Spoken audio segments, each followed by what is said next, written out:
This film festival, the production just started it like 4 years ago. For this film festival specifically started it 4 years ago. They're the first. Basically, it's like this. These guys from London.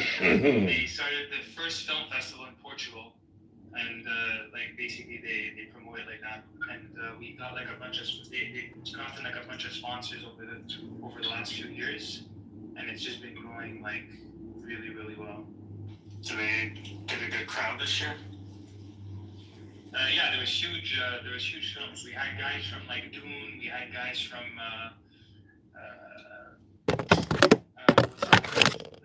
there's a few Disney movies. There was a few. But you said we. Did you organize it? Are you part of the? Well, I'm just part of the guys who organize it. Yeah. Nice. I'm the colorist for like the film festival, basically. Like all of the social media, all of the main like production video that they put out. Like I'm the one color grades it. That's so cool. Yeah. That's really cool. Because we do like a recorded production of like everybody accepting the awards, and like there's like hosts, and then they bring up all of the winners and stuff like that. So at the end there's a huge video that gets released. Oh hey Fish. Fellas. I mean, we can tell you sometimes, Simon. Me and my buddy is building an app, and I'm pretty much in charge of the social media. Maybe give me some tips and stuff. Yeah, for sure. Yeah, Simon needs to go do his professional network outside of these rooms because it's fucking boring. Boring! I am actually in sports. I am in sports, and the technology I use is very fascinating. Pretty good at. Well, I just do my working network in these rooms. I don't either. One just asked me where I was. Issa, when are you gonna hook me up with the Champions League tickets and stuff? Yeah, seriously. Oh fuck! I'm probably actually, you know what? David travels across the world for games, so he's probably a bigger fan. But yeah, actually, I love football too. I mean, you would still have to pay for them because I don't get them for free. But just the fact that you can have access to them, it's already a big thing, you know. That's right. Because these tickets are impossible to get. Okay, Isa, we got it. You're well connected. Yeah, one of my best friends is the son of the second in command of UEFA. I still let you pay for tickets. That's kind of gay. How much are the tickets for the finals? And is he huge? Oh, I mean, he's not bad looking, but I don't see him like that. There's a good chance. He's from an anti-Semitic family. He might be comfortable with that. He's Italian. Oh, definitely an anti-Semite. Oh, definitely. Yeah, I was gonna say. Italian and UEFA, 100%. Yeah. Well, the Italians, they don't like a lot of people. No, he's a very sweet guy. My dad is very And anti-Semitic. definitely not anti-Semitic. He's actually he's very politically correct. Yeah, that's kind of gay. I grew with a lot of Italians. And Politically correct people tend to be anti-Semitic. Oh my God, everything is anti-Semitic for you. No, just, the folks that, care what people say. That's the anti-racist. Yeah. No, but he's not that. Remember, you got anti-Semitism on the right. You got the far right who cares what the left says for any reason. Decide to hate you. You got the far left. He's too much of a good guy. Like, he is too good for me. In a sense, not too good for me, like I am a bad person or I'm shit, but almost too innocent or too good. Okay. Is he it's almost like he's oblivious. You're saying you don't want to corrupt him? No, No, but he's Yeah, she's Latina. he's oblivious to life. Like I need someone that has spark, you know, that knows how to think, that can be smarter than me. East is a defective Latina. Most Latinas say, He says, I don't want to corrupt you. Most Latinas say, I will definitely corrupt you, and you will. I don't like. Just to the whole woman thing. I mean, it doesn't take much to be smarter than a woman. It just, my door standard. Well, that's Our default is not that high. That's true.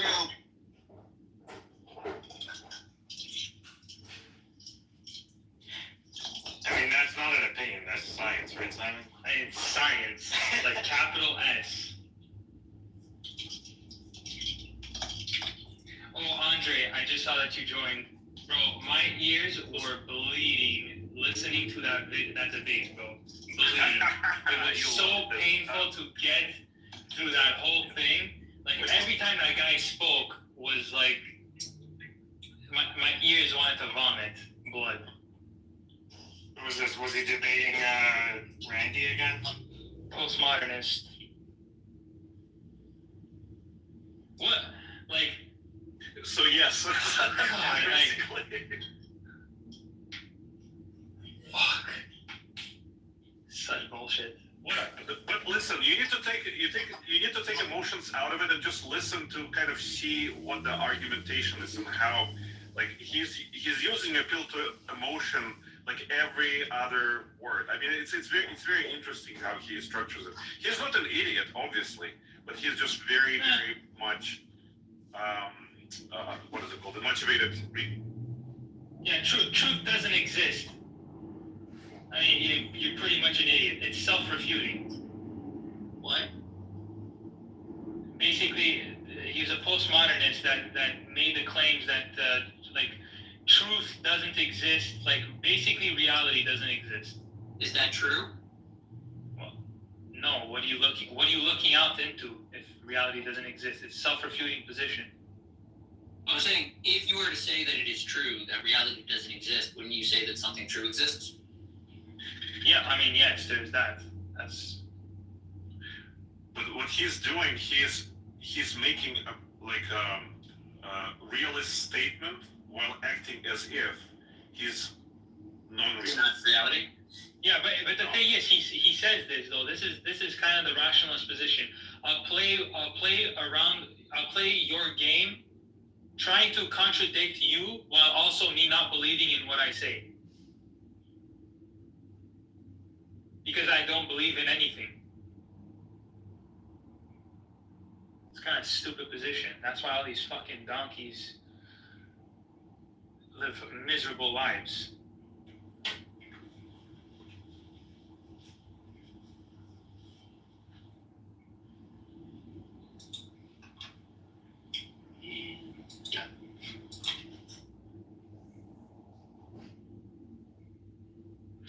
Anyways, all this to say, I've been listening to a lot of Stephen Hicks.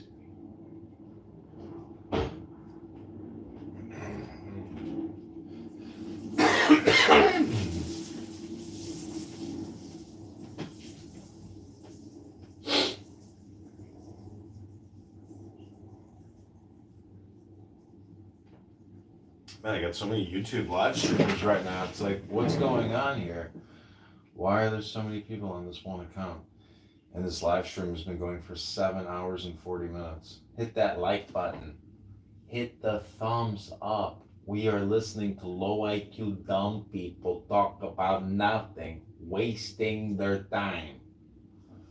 Andre, did you watch that discussion with Hicks and Jordan Peterson? Oh, Andre. Oh, the genius of Ukraine. Fucking moron. Fucking unbelievable. Does it make me feel better to say that people are stupid and wasting their time? Absolutely it does. Absolutely. What happened? We lost all of our YouTube live streamers. Why did you leave me and abandon me in my time of need? Also, we're in 3 clubhouse rooms, Two low IQ dumb people talking about nothing, wasting time. English is a second language. Also, you're in Clubhouse Memes, part of the meme network.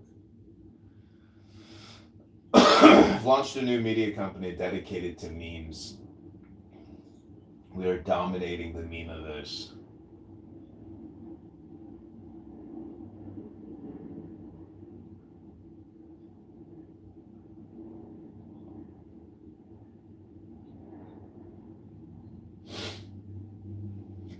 Oh my god, my YouTube is exploding. This video is gonna have like hundreds of views. Hey, what's up? Sorry. Did you ever watch the discussion with Jordan Peterson and Hicks? I don't think so. If you can send it to me. Yeah, no, honestly, don't listen to it. Were they butting heads because they both alpha males need to enforce their views and opinions? No, it was even worse than that. It's Jordan Peterson saying absolute gibberish, like 5-minute monologues, just literally about nothing, just for Hicks to be like, well, actually, that's not really how we should be looking at that. Well, this is the issue. Like Peterson he's coming from the Jungian school, so he starts diving into consciousness so much he just basically loses himself there. I would definitely agree with that because, it's okay. Look, this is basically the entire conversation. Okay. Well, break down what epistemology is exactly. Okay. Well, epistemology is a theory of knowledge, and then there's these schools of thought, and this school of thought says this, and this school of thought says that. Okay, but I view life as a story. Okay, so that's kind of like the postmodernist way of looking at it because they're. It's kind of like a thought of postmodernism because you're saying there is no external reality. Reality is like this story in front of. Yeah, exactly. And he just keeps trying to push this fucking story bullshit and everything that Hicks is saying. And it's like, bro, pay attention and stop thinking, oh, well, the tabernacle is in the middle, and because it's in the middle and it has these side effects in life, it's like, bro, no. I wasn't even. I mean, he's so into symbolism and consciousness that he starts on the ground. And the thing, I understand where his starting point. Narratives are important. Storytelling, the mythos is very important, and logos are very important because it's something that makes us different from any other animal. It's something that allows us to, Animal. You are nothing but a primitive animal. Generations. Our ability to pass the data. And then data becomes a very important thing. But he makes such a huge deal out of it that there's nothing but data for him. So, and then it just he slides down like it's not even a slippery slope with him. It's like a freaking worst. It's literally a brick wall because they're talking about epistemology and he goes and says, well, my epistemology is basically a story that's in front of my eyes all the time, and then the external reality is reflective of this story, and then Hicks corrects him and says, well, no, that's you can't have that. You know what this reminds me of? Do you remember when Nora and Rodrigo were talking about epistemology? He was a Rodrigo.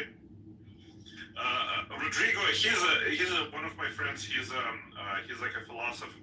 Well, he does a lot of philosophy rooms and he reads a lot of philosophy. And he has a very. Are you talking to Nora, the Muslim? Yeah, so it was funny because I think actually it's Simon's fault. He was in the room, and I came in, and they were discussing epistemology, and then Rodrigo joined in because he was wondering where the fuck I was, and what was I doing in that room. And so and Rodrigo tried to explain to her in in most simple terms what epistemology actually is, and she was resisting it so hardly. She's not wrong, probably. He just made a mockery out of her. It was But why does she know about epistemology anyway? She doesn't. Well, because I brought it up. I brought it up to her, and then basically she started doing like this whole deep dive, and then she was reading like this Islamic philosopher, and her understand, or not even her understanding, but this Islamic scholar, me and Andre basically contradicted or demonstrated to her the contradiction of how he's using epistemology in like the Islamic way or method. And she's like, yeah, I know, but like you guys don't really know what you're talking about. And then I started bringing in like a bunch of people like Diego, Rodrigo, and okay, what is epistemology to you, and to you, and to you, and to you? And then everybody said the exact same thing, and she's like, yeah, well, you guys all have it wrong. Because you guys aren't scholars on anything. I was like, What did they say, Simon? oh, I don't remember what, I don't know, because it's just wrong at this point. Okay. For me, epistemology, I think it's like stamps that you would take in information landscape. Yeah, it's the theory of knowledge. Yeah. How do you know what you know? So I think it's I feel like everything that we know is some kind of approximation, and like good approximation / explanation, and then good ones are hard to, like good ones are the ones that most people agree on, like are proven as truthful as possible. Sure. I mean, I don't really want to get into epistemology now, but like, yeah, I mean, I just like understanding the different theories and then applying the best one for myself. That makes sense.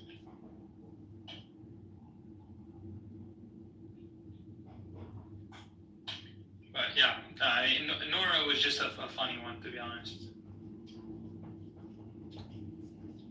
Just the logical fallacies of the wazoo. It wasn't just a logical fallacy. She was just not getting the definition. She was resisting the actual definition of the word. She was making up her own terminology and then just running away with it. And her terminology was based on some very bizarre, weird Islamic scholar interpretation. And like what he would do, I remember what he was doing. He was like equivocating it with different things that, like a layman's version of what epistemology might be. And so he would, and I am noticing this like very often now, like people just jump around, like what's his name, Randy does this, like jumps around from one a word that is used in different contexts, making it sound as if it's the same type of word and it should be used in exactly the same manner in all the contexts.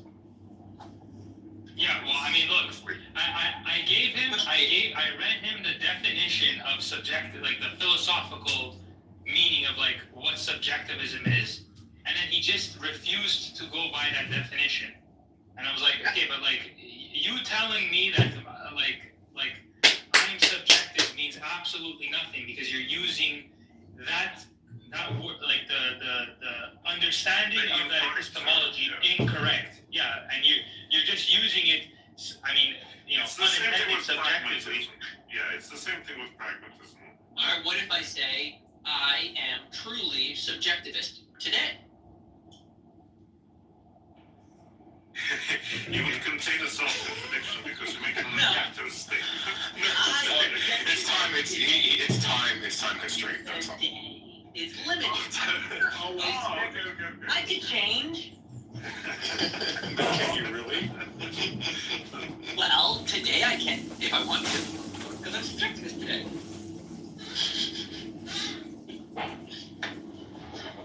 It's like, yeah, but it would be like, Andre and Simon, let me ask you this question then. Why do you think they're hesitant, or why do they resist the definition that you guys have provided, or is generally accepted? Because it would destroy his entire worldview of objective reality. No, I think it has to do with comfort. I think they found something that has a very potent explanatory power for them, Okay. and they running with it because it's something that they really like. I mean, Okay. Well, you're saying that you both just said the same thing, just a different side. yeah. Sorry. I would say I agree with you that there's like a degree of comfort and familiarity, but I also think that it's essentially kind of language that people don't like learn words by being bestowed upon them the definitions and true meanings as agreed upon by all people. Maybe in France because they do try, but words are based on us copying the sounds of others and then applying our own internal meaning to them, and then like checking that against everyone else's use of the same sounds.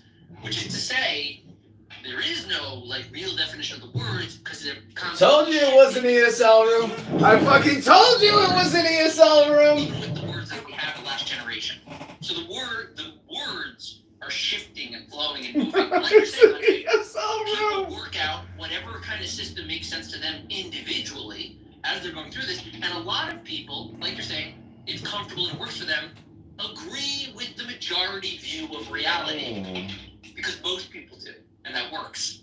The people that didn't, that are resisting the ideological norms, the historical norms, the philosophical norms of the modern world, they will still have their philosophy. And if they're smart, like the person you were talking to seemingly wasn't, they are attacking the same way as she did, the definitions of words. That is beyond logic. No one really controls the definitions of words. And that is where conflicts come from. This word shouldn't mean that. It should mean this.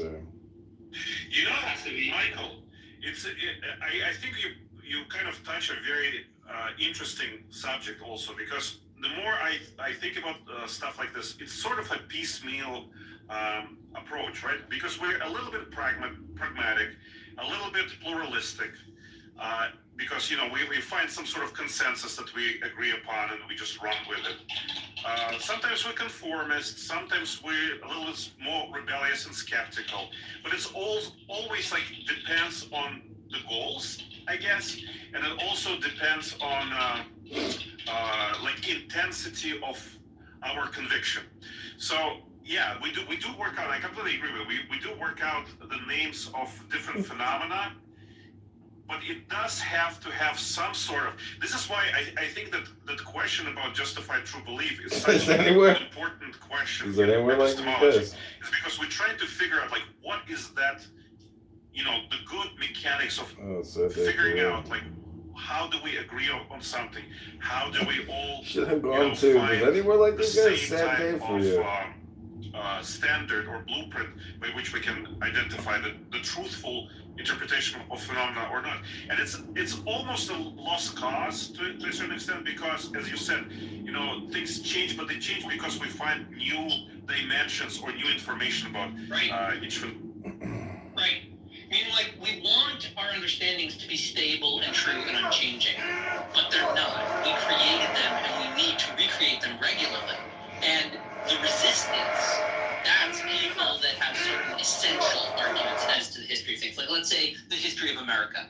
Was it a revolution?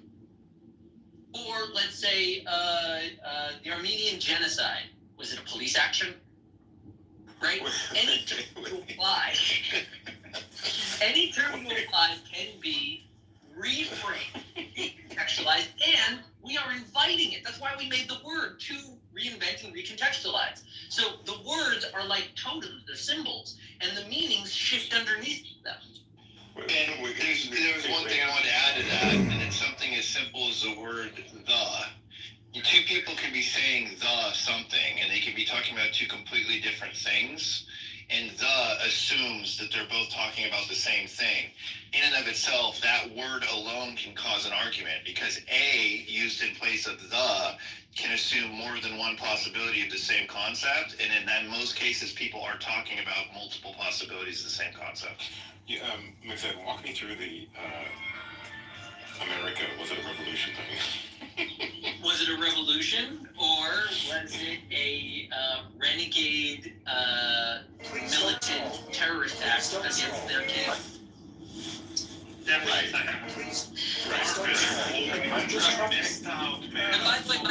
you ask the Brit, they don't give a shit about 1776. They don't think of it as a revolution. They are recontextualizing because they have maintained their power. They never had to submit to America's way of looking at things, and they may never. And that's why they're Michael, leftists. were you in the Simon? You definitely were in the room when we were talking to this like neo-monarchist, this like Christian. Oh yeah, the Christian fascist. Marvin, you would have freaking loved it. So his most fundamental premise was that, you know, the founding fathers got it wrong. To begin with, they should have never rebelled against monarchy. They, you know, like that whole thing about individualism, the whole thing is wrong. Like you need to submit to authority. That authority needs to be Christian, and those are the only people who can make any kind of informed decision. But he loves America. Yeah. But he loves America. Who was this? Who was it? Only Christian men. No one knows who it was. It doesn't matter who it was, I mean, I does was talking it? to myself, but Simon, I think, and Who was this? Who was it? Who was it? Who was it? His name was fuck, what was his name? It was short. It was Yeah. He had like an Orthodox icon on his PTO. Yeah, you're gonna get that in Orthodox Christianity, shit like that. But honestly, like the amount of contradictions. I'm an anti-capitalist, anti-socialist, anti-fascist, but all my ideas are basically, you know, socialist or fascist. No, he was a fascist. He was flat out fascist in terms of his economic views, his structure. Well, wait. Wasn't it more like apartheid because he did give rights to the Christians? Well, it was very interesting because it was sort of like a purity testing. Like if you wanted Damn, to 1,300 views. Holy you shit. had to convert to Christianity. So it was sort of like a Islamic state with democratic features. Oh, you know, Andre, you could research. I forget the name, but in Scotland they did that. When Really? like, yeah. And what's interesting is it led to a tremendous amount of liberalization because part of their religious devotion was to increase literacy. I'm still trying to go back to what you were saying because I think that is interesting. Living in England and being an American is their view of that event, right? Right. And the leftists. No, they're not leftists. They're continuing and maintaining the propagandist structure part of it really which has is. maintained that island. Yeah, they're leftists. No, they're English. Leftist. Nope. Leftist. I mean, you go on all these British people's social medias. It's all he, him, they, their fucking bullshit. Is it something that you keep saying? They hate property rights. They hate profit.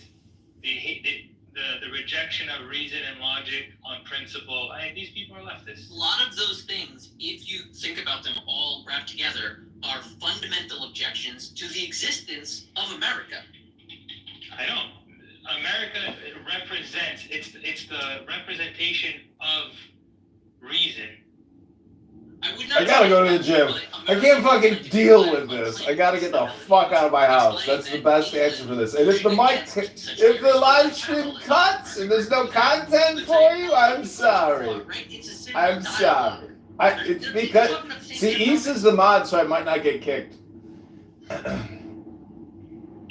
I am thoroughly blocked by all of these people. How do these people work?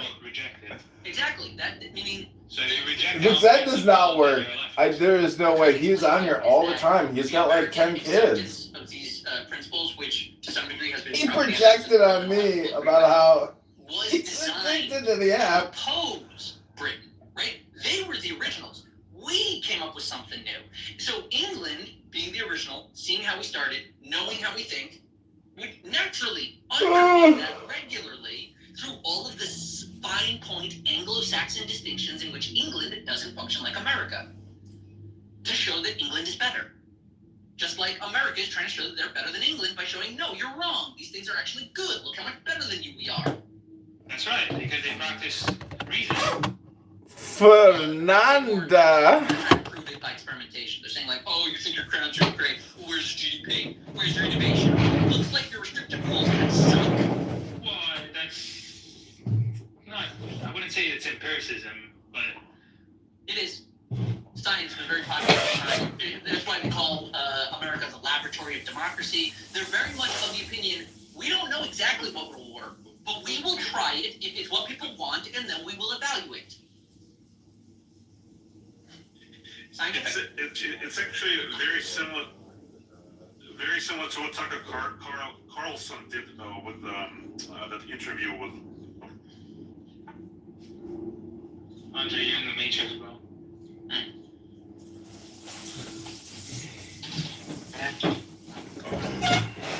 Wait, Keith, who are you?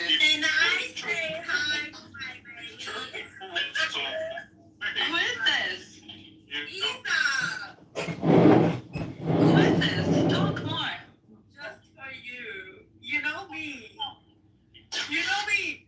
I'm not gonna expose myself. Come on, you know me. You're chill? Oh, the brunch girl? Okay, you know me. Hey. Is it the brunch girl? No. Yeah. Okay. Are you or are you not? Just say brunch yes or brunch no. Yeah. Okay. Why are you hiding? Hi, babe. I don't know. Go on, babe. I just want to say hi to you. Sorry, go ahead. That was very female energy. Jesus. Oh my God. That was girls' code. Hello. Hello. Where's this girl from? It doesn't matter. We don't talk about me. Go ahead. I don't know what was up with my YouTube channel earlier, but it had like 1,300 views. Your accent is funny. I shouldn't have killed the live stream. Motherfucker, your face is Rude. Your accent is funny. Okay, go ahead. I know it's Canadian, obviously. Everybody makes fun of our accent. Yes, it's wrong. Don't. Okay, go ahead. Yeah, Resistance is a little bit angry just to answer someone in the chat. Is Resistance there? Yeah. Yeah, well, fuck him. Canada, we speak English like Americans and French like Louisans. Nobody gives a fuck about Resistance stupid opinions. Don't resisting, Simon. That's Yeah. right. I'll resist Islam till the day I fucking die. Don't care. Go ahead, please. Because resistance and Islam are fucking garbage. Well, Right? See, this is where I'm like, holy shit, Simon just completely redeemed himself. I love it. I could have had $1 million. He would have just said something about my mother. Criticize your God. It's fine. She's not my God, so I don't really care. What? But if I say the Prophet Muhammad is a fucking dirty pedophile who has sex with children, It was one 6-year-old. yeah. only one 6-year-old, 9-year-old. Yeah, That's still like in there for it, though. Isn't that weird?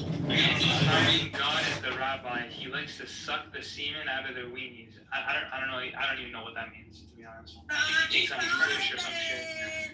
Simon, calm down. He's referencing Massachusetts about that. Oh, okay. I'm not Jewish, so I wouldn't know what that is. And I'm also very calm. That some people do. I can insult Islam and be very calm because I mean, I don't really care. Can I please talk to my girl? Isa. She's not even there. She's That's there. her movie. She's Isa. not Wait, what? I'm just Wait, doing what? something. I'm working. What? Hi. Hi. Hi. How you That's what she. there. Why does this girl sound like a drunk, like, I don't know, and I am a little bit confused. I don't think it's the person I was thinking it was. brother? I'm gonna talk to you more, and I just wanna. How are you doing? I think she's just trolling, to be honest. That's happening. Hey. Honey, you sound like you're connected to your car and you're like 5 miles away from your bike too. Hello. Do you hear me? Isa. Barely. I'm doing well. I'm working. I'm typing while I'm listening to you guys. What? Okay. Keep going. Yeah, I think with the audience, that was the most annoying shit ever. Isa, I got Simon. No, shut the fuck up. What the hell, man? yeah, I'm confused. I don't think I know. Who Yeah, she's clearly trolling. I'm a little bit confused. It really doesn't matter, guys.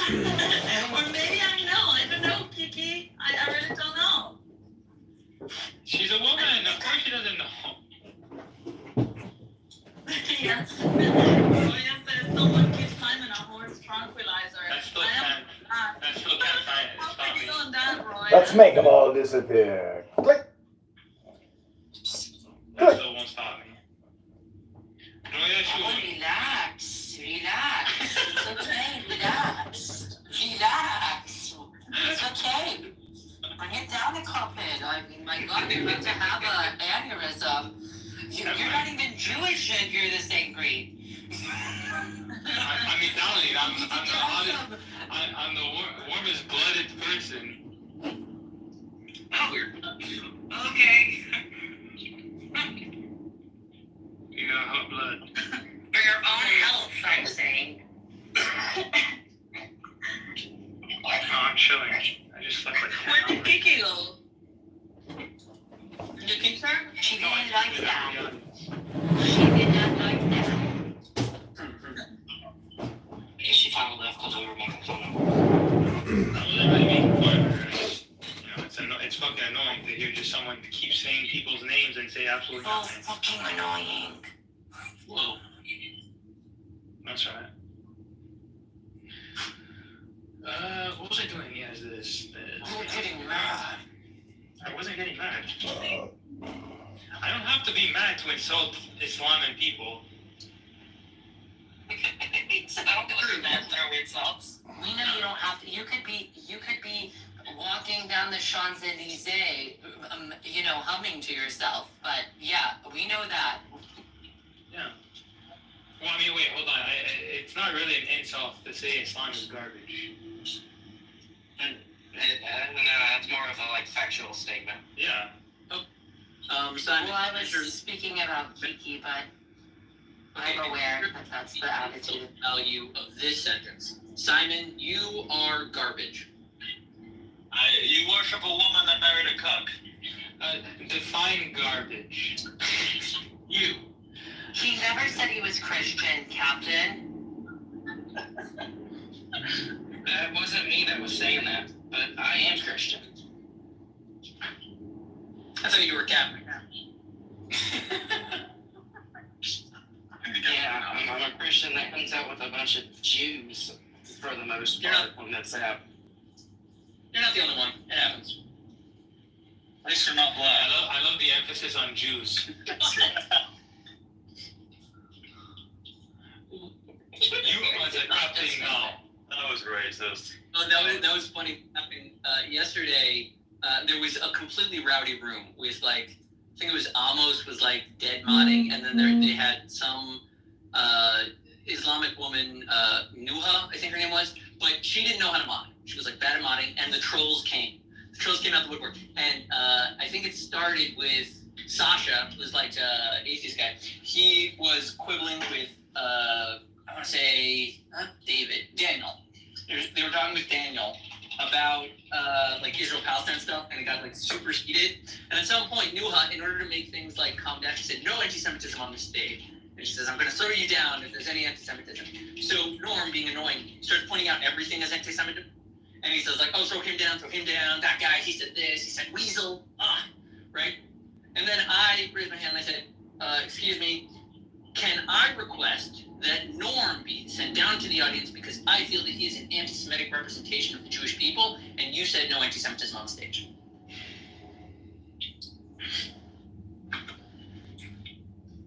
Based. But you didn't throw him down. Oh, you're standing right in front of us, getting ready to ask you, where's the color stuff at? The what stuff? No. Basketball, chess, karate. Pickleball. Oh, God. Ooh, game design. That's a good one. What is that? Game design? Yeah. Game design is, they're designers of games. No, I know what game design is. I'm asking, what are you reading? I was reading from a club list for my kids' after-school programs.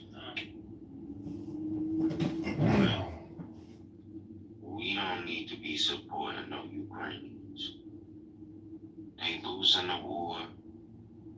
We got the Chinese to worry about. The Chinese are effectively colonizing two major superpowers at once. in terms of their economy. I think Russia is dependent on the Chinese for a bunch of shit in their economy.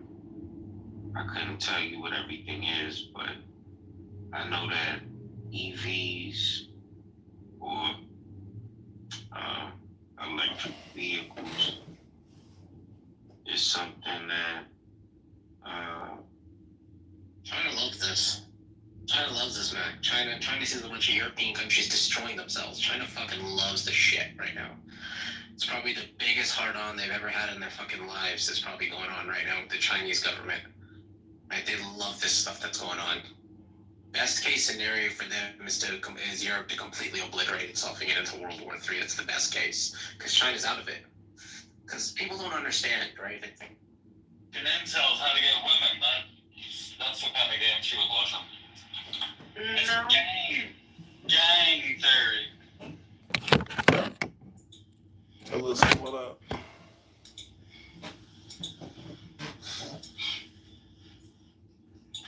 Came up with game theory again. What's that dude's name? Jordan Peterson. No. That's right. Someone before that. No kidding. Well, you know, there's nothing There's no before that. keywords Because in where's that the last beginning? It's all just. It's a system. I don't know what it is. It's kind of like implementing game theory, you know, and That's basically Jordan Peterson.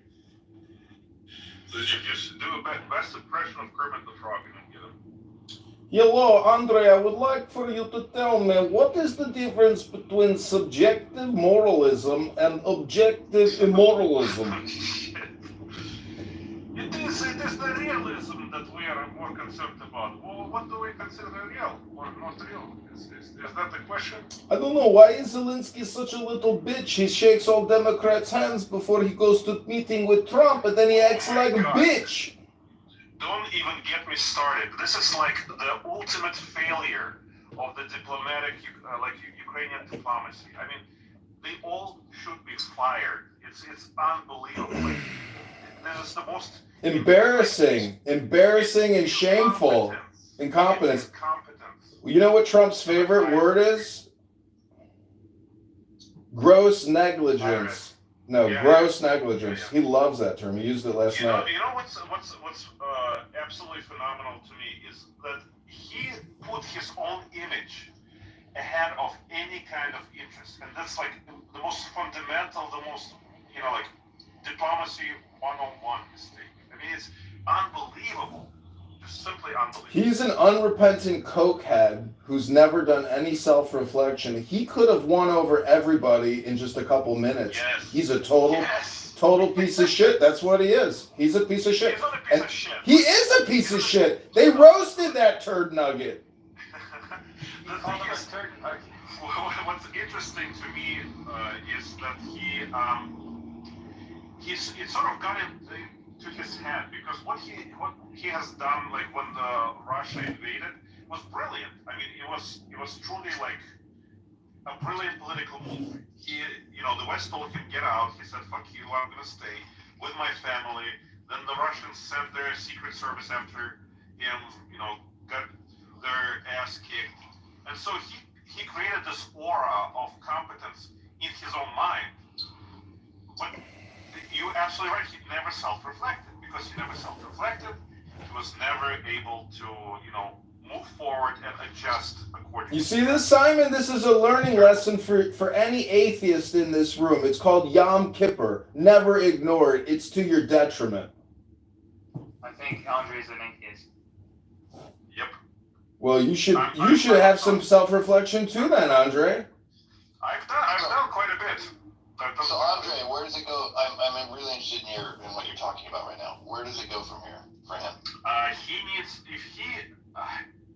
needs to salvage that relationship and do everything, literally everything, because now he was in such a good position, because he was going to get boots on the ground without actually getting boots on the ground. With the mineral resource exploration, they would send military contractors and attachés.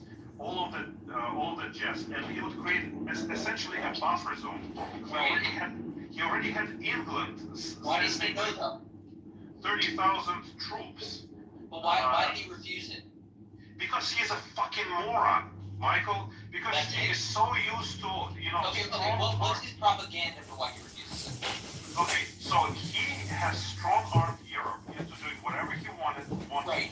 by doing, guilt They're all a tripping. bunch of real bitches. Yeah, no. He's doing guilt tripping with a little bit of fear mongering, right? Yeah. And I mean, rightfully so, because Europe's proximity to Russia is right there. Their historical memory is very vivid. I mean, they know what the Russian Empire does. They fucking hate it. It's an antithesis to the Western ideals. So they are much more receptive to his. They hate it, but they love their band. Subjectivism Yes. subjectivism. Yeah. Please. They do So like it. yeah, they do like the gas. So that's the thing.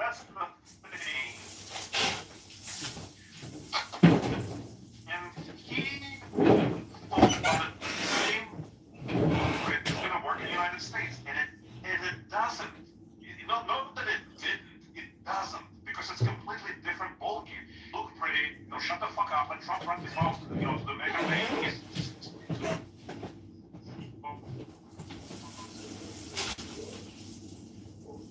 Well, you saw the shit on Biden. I'm wonderful, I'm great, I'm going to bring the new age of plenty into the United States. See what? So you saw the latest update from today. Keir Starmer is saying he was going to come to Washington with Zelensky and Macron to try to make the deal. So now adults in the room. I mean, this is so bad. There's such bad optics. Now adults in the room have to come in, fucking take this kindergartner who threw a tantrum by the hand and tell him to do what they want him to do from the beginning. But now he's in a much weaker position because he pissed off everybody. That makes me so mad. Sorry. He blew it. Embarrassment. He fucking blew it. It's like a colossal fiasco. A colossal fiasco. Frankly, personally, I do kind of blame him for not wearing a suit when he goes to see the president. Like, seriously, come on, you took a jet to come No, listen, that's fine, and the thing is, if you watch body language and you listen to Trump, he's very sympathetic, right? It's not the same type of rhetoric as they did before, like, oh, he's a dictator, he needs to have election. He's like, okay, cool, we're gonna work this shit out. This is actually gonna be very helpful to us because we're gonna replace China's, natural resources from Ukraine. Ukraine's gonna get stuff out of the deal. We're gonna get stuff out of this deal. Everybody's happy. We're gonna put some more pressure on China from Russia because now it can divert its attention from Ukraine. I mean, it was like a grand plan coming to fruition. And all he had to do is shut the fuck up, sign the treaty. Andre, are you honestly worried that Ukraine might fall as a result of that meeting? I don't think they're gonna fall. What's gonna happen is they're gonna have to make much more concession in terms of territory, which is not going to sit.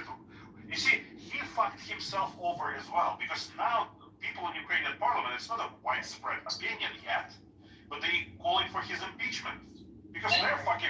They understand what has happened. Right, what good is he? He's not friends with Trump. And hearing you from Friday just made me completely not like that guy. Crazy. I mean, I honestly think that Ukraine could fall. I don't know why you don't think that's a possibility. Syria has fallen. I could name you 10 countries that have fallen just in the past couple of years. Why do you think Ukraine's any different? The reunification of Russia and Ukraine is a potential possibility in the future. I mean, militarily reunified.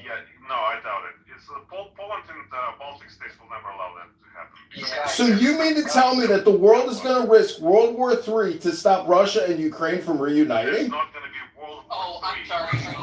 Some dumb state in the Baltics is going to pull the world into a world war? No, that's impossible. That would never happen. But now, guys, the main question here, everyone suddenly surprised that they see how Zelensky is retarded.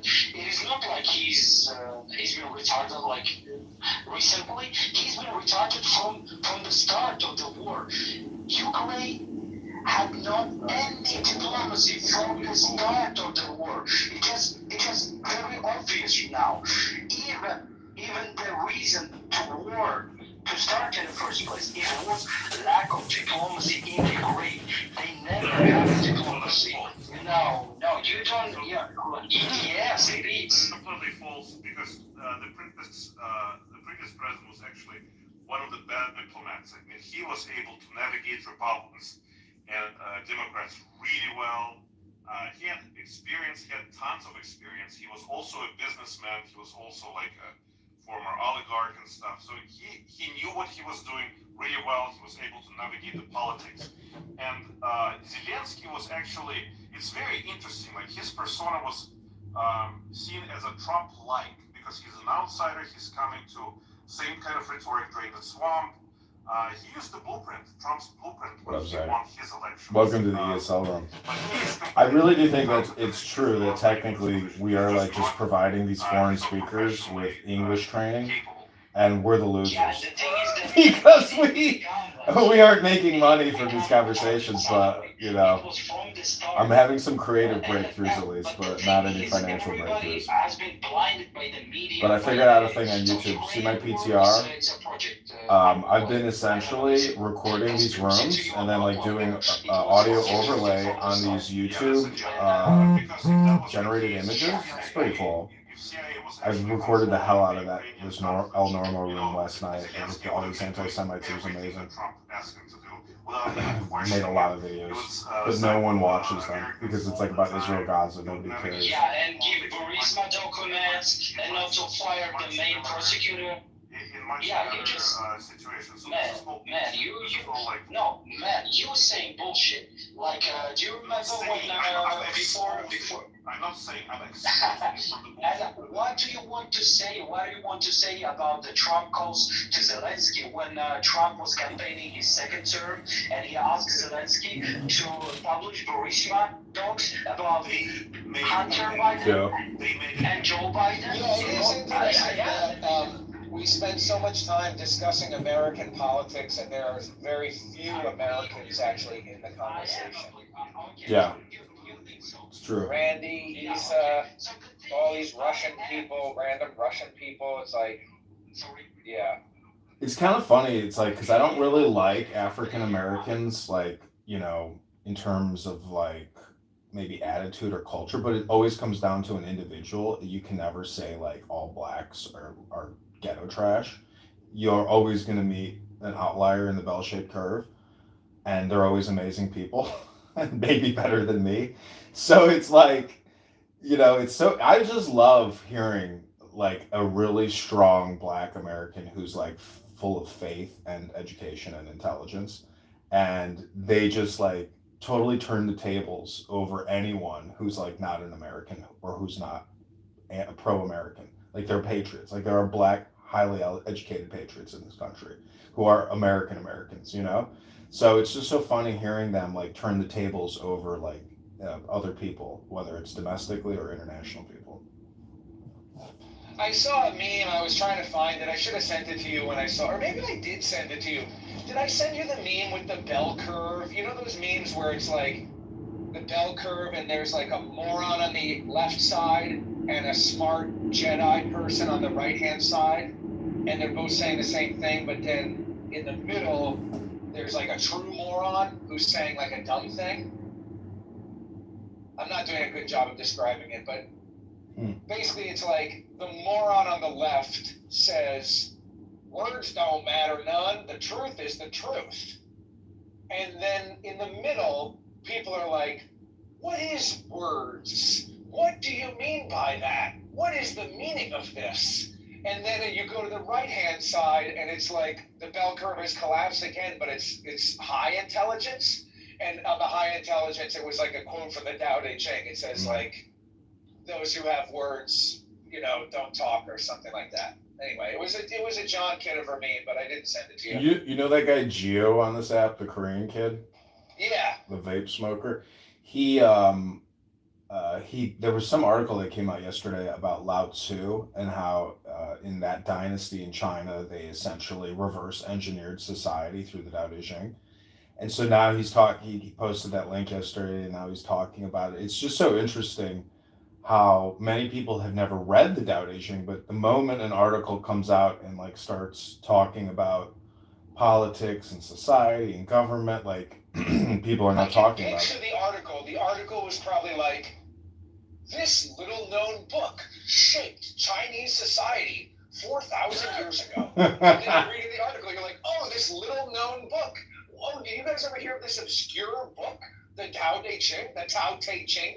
And See, I could create counter propaganda with the Tao Te Ching against China, saying the second most popular book of all time may bring down the Chinese government. You know, like that. Yeah, that's good. That's creative. Well, I only could come up with that because of what you just did, because you essentially did like one of these clickbait titles, and I was like, holy shit! This little-known book shaped Middle Eastern society 6,000 years ago. Have you ever heard of the Bible? They claim that it is the second most produced book in the world after the Bible. The Tao? Yeah, it's like the Asian Bible, essentially, isn't it? Or the I Ching. I mean, which is the Tao Te Ching is more popular than the I Ching, probably. I would say. It's the same thing though, because like it deals with changes. Tao Te Ching is God of Change or Book of Change, and then the I Ching is I Change.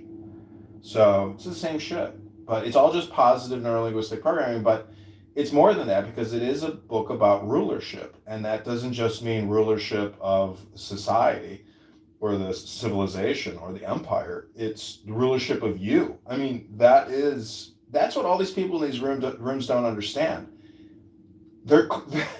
It's like they don't know they exist, and they're not in charge of their decisions. I don't know. You're kind of a free spirited person. I mean, I was looking at your YouTube yesterday, and bro, you have 3,000 followers on YouTube. Like, you should just become a live streamer. I mean, I know, but I was, John, but I don't think that you are really, like, you're not really recognizing how fucked up I got from the cancellation. you keep talking about the past as opposed to the now. You don't have anything to fear but fear itself. I'm telling you. Well, I appreciate that, but I also fear people shooting me with a gun. You can't. The problem is you have to manage your emotions. I heard you explode in a room yesterday. I was like, holy shit. I was like, I know I got a temper, and I'm like, damn, but I've never heard you actually. No, I have a problem. Yeah, it's a problem. I thought you were maybe being facetious, but then I was like, oh damn, he's cracking. He is cracked. He's cracked. He's cracked. You exploded. I was like, holy shit. I'm telling you, it happens. You're right. It happens. But see, that's the difference between, you don't understand. I'm recording this shit and putting it into YouTube. Let people go crazy. Let them say terrible things. No, I'm just saying we all have, like, there is one thing. You crash out in a way that I don't. I don't think that I don't see you getting as angry as me, but you do this goofy, kind of childish trolling thing that I think is. I just want to make fun of people. I don't want to get angry and ruin my mindset. Like, when you start screaming, "Shut the fuck up! Shut the fuck!" Like, do you know, like, just how useless you're screaming at a phone? I'm hurting myself. You are. You're just, yeah. You're like totally putting yourself on tilt. The whole point is I'm probably giving myself cancer. No, you're just. No, I'm telling you, you have to understand the principles of the Tanya. Maybe you need to read Tanya more. Like, you have to be more of a sage and a mystic. Sages and mystics and hermits, they don't get angry. They transmute. So that's why I say bootlegging is really like a hermetic tradition. Like, taking the dumbest things that you hear on this app and monetizing it. And I'm telling you that I recorded Jazzy yesterday in a room, and Goo and all these fucking racist, low IQ, toxic, trailer park trash pieces of shit. And guess what? When you put these pieces of shit into a cartoon and you see them on South Park, you start laughing because you realize, A, you're not wasting your life by listening to them. And B, by transmuting them into cartoons, they become funny because it takes like the personal out of it. It becomes impersonal, and it basically anthropomorphizes these people and reverse engineers them into a product and into a possible way to make money with them.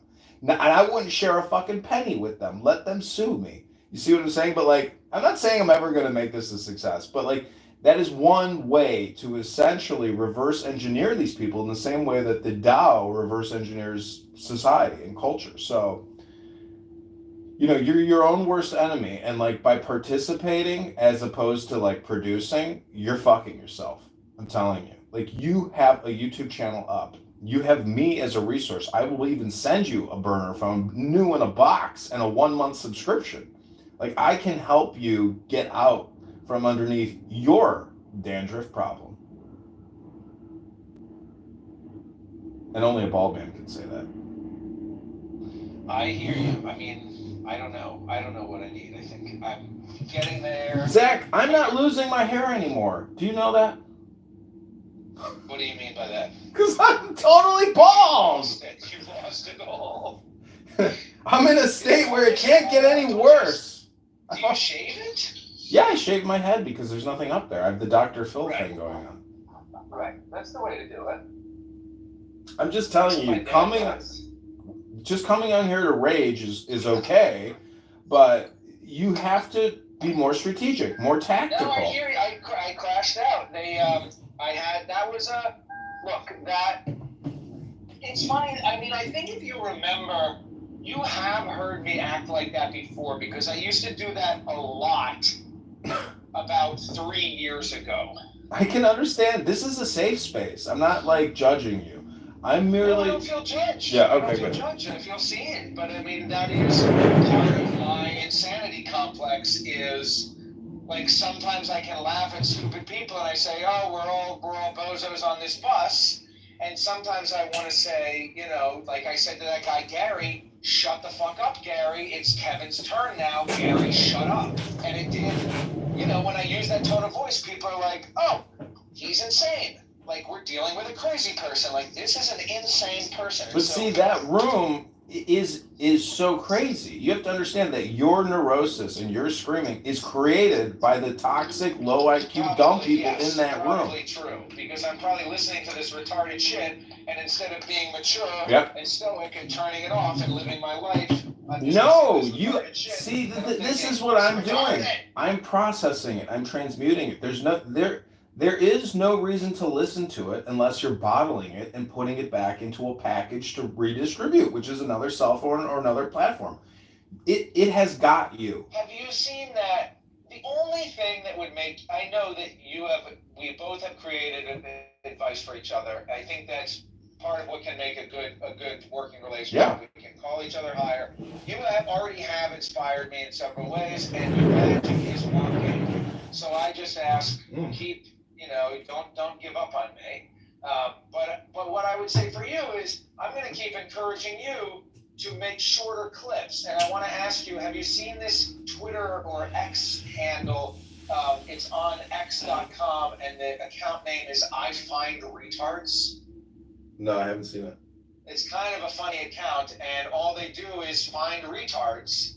And that's basically what your account is. It's like listen to morons, or it's like sliceofhumanity.com, or it's like rawhuman.com, or something like that. And it's these clips of Jazzy, or even me. It's like a clip of me like yelling at the top of my lungs. You're like 5 seconds, boom, raw human, Yeah, these things are like labors of love, and it really is art. And it's so human, it's so manual.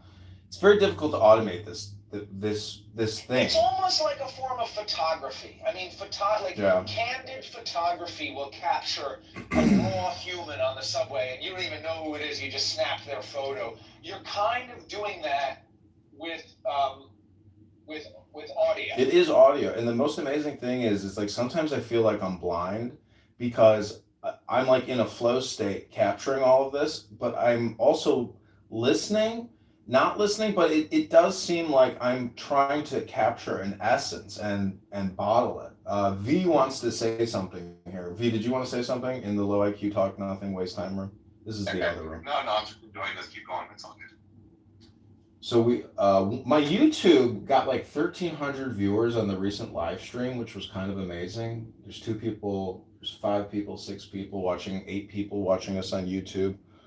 I don't know what made that live stream have so many viewers, but it was running all night long. And I was, Zach, because we were talking about the Dao De Jing, I've been playing the Dao De Jing ASMR version all night, like 8 hours when I go to sleep. I heard it this morning. I thought, oh shit, he's doing it. I actually listened to it a bit on my way to work at like 5 a.m. Holy shit. Wow. 5 a.m. That's really early. Well, no, it was more like 6 a.m., but it was early. Yeah. When you don't have a job or work to do, the most important job or work to do is go to the gym. Because if you can't even pull that off and you don't even have a job to go to, like, you're a total piece of shit. That's true. That's very true. I tried to go to the gym last night, but my car was like fucked up, and I was like, oh my god, I cannot drive this thing to the gym. I was like, I'm gonna have to take it straight to the fucking mechanic tomorrow morning. So I got to go over there shortly, drop this car off. Keep forgetting about it. Anyways, this is Low IQ Dumb People talking about nothing wasting time, which is technically nothing more than an ESL room for international people. A lot of atheists, to tell you the truth.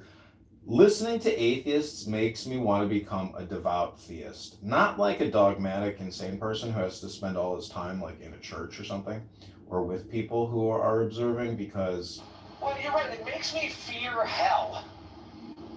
Like, the more I listen to atheists, the more afraid of hell. But hell is now. I become. Hell is now. And there, the thing is, if you get angry, you're in hell. That's really what hell is.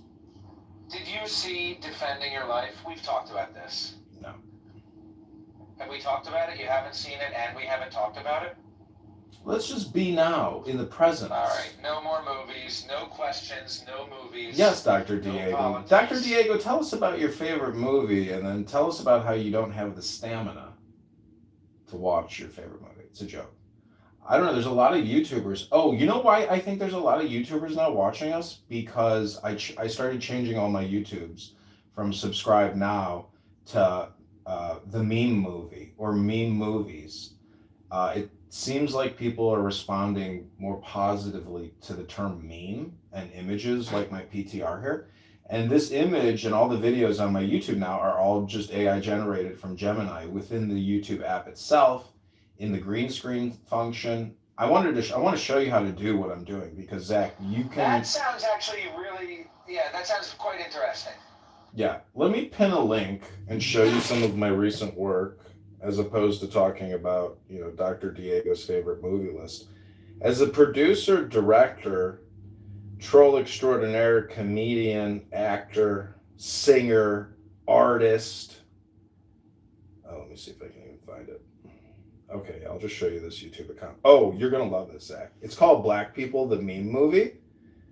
And see, this is why I say Jazzy has value, but not in the sense of just like me live streaming myself. You have to add a second layer other than my big bald head. It's just not enough. We need to match what you're listening to what you're seeing, which is essentially South Park. So click the link above and you're going to listen to Jazzy and Goo talk about race and Dominicans and this and that, and you'll realize that it is low IQ dumb people talking about nothing wasting time. However, in the setting of a YouTube channel that could actually get viewers, they just become actors doing a voiceover. And it's the funniest thing when you take out the fact that you're wasting your time listening to them and you're essentially applying them to a voiceover cartoon. You're like, this could have some real value. I have access to free voice actors all day long. Jazzy is a voice actress, but she's so fat, stupid, and lazy, and all she wants to do is the cheapest, easiest thing, which is click a fucking button and run her fat fucking mouth. She's never going to create a YouTube channel where she does voiceovers. Imagine if she had a cartoon voiceover show on YouTube. It could be big. She wouldn't even have to use profanity, So this is why smart people take dumb people and create intelligent things with dumb people. This is the whole essence of the Tao, is to reverse engineer or to flip-flop or to transpose. Andy Warhol called it the blotted line. He would do like a real good drawing and then press it. And then the blot is essentially the higher quality product because it makes it look artistic. It's like faded. So I'm just saying, putting these fucking pieces of shit where they belong, which is a genie back in the bottle. Like, dude, I'm telling you, Clown House is not a total waste of your time if you actually use the people's voices. You don't have to worry about getting sued. You think somebody down in some fucking trailer park is gonna be like, "That's my motherfucking voice on YouTube. I want my money. Call me up a lawyer." It ain't gonna happen, Zach. You don't have to worry about it. You can go on with your life as quick as you can go on with it. Because a lot of these people on this app, they're just gonna disappear. Trust me, they won't be here for long. No one can sustain coming here every day for 4 years talking about nothing, being dumb, unless they're on a free tip. They're already getting paid by the government. Because Jazzy is on Social Security disability, and so is her daughter, and she pulling down $2,800 a month from the government. That's how she can run her mouth all braiding hair on my YouTube channel. Anyways, click the link above, subscribe to that YouTube account. Yeah, I saw it. I wonder if you can make a video. Can you make these claymation people? They move a little bit. Like it's just not, I can show you how I do it.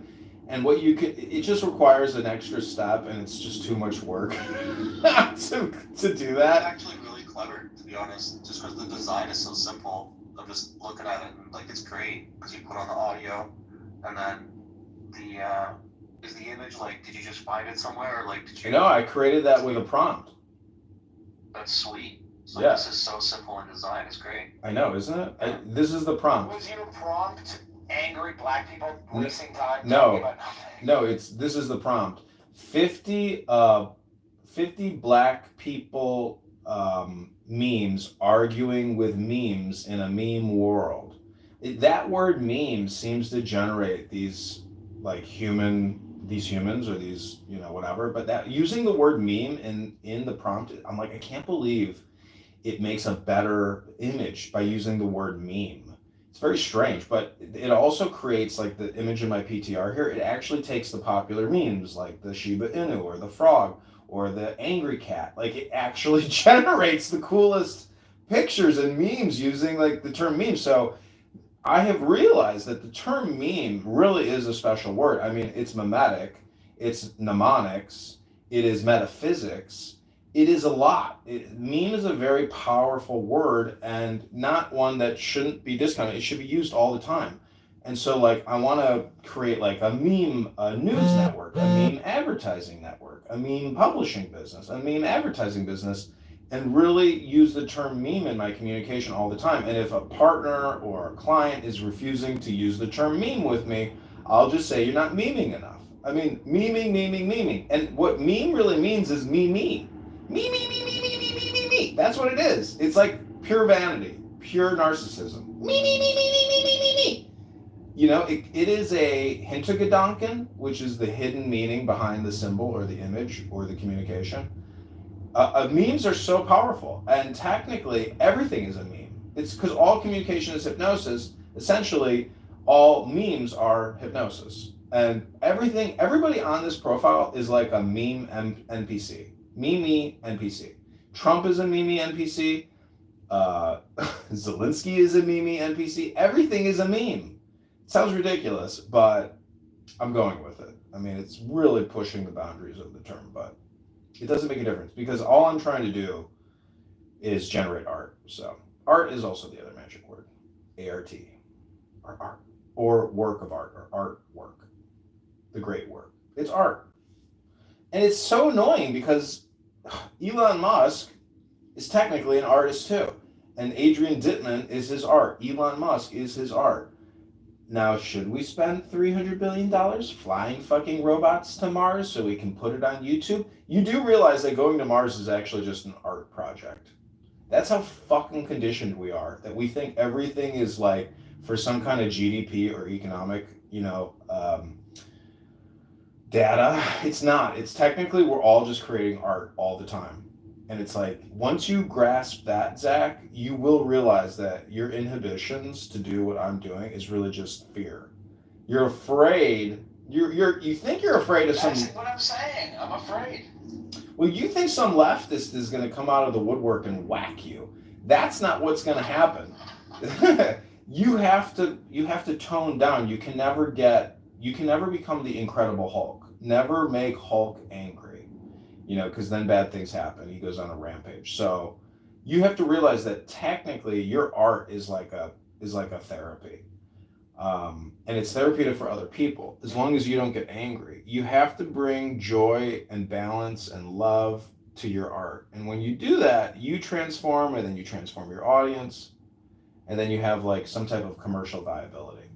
But that's what none of these people in these rooms are doing. None of them are capturing the art. None of them are doing any kind of overlay process or transfer process. And they're all just stuck in an infinite time loop communication, and they're all eating their own tails, or they're eating somebody else's tail, and they're eating their tail. It's just sick. It's, as Freddie Roosevelt likes to say, get your lick back.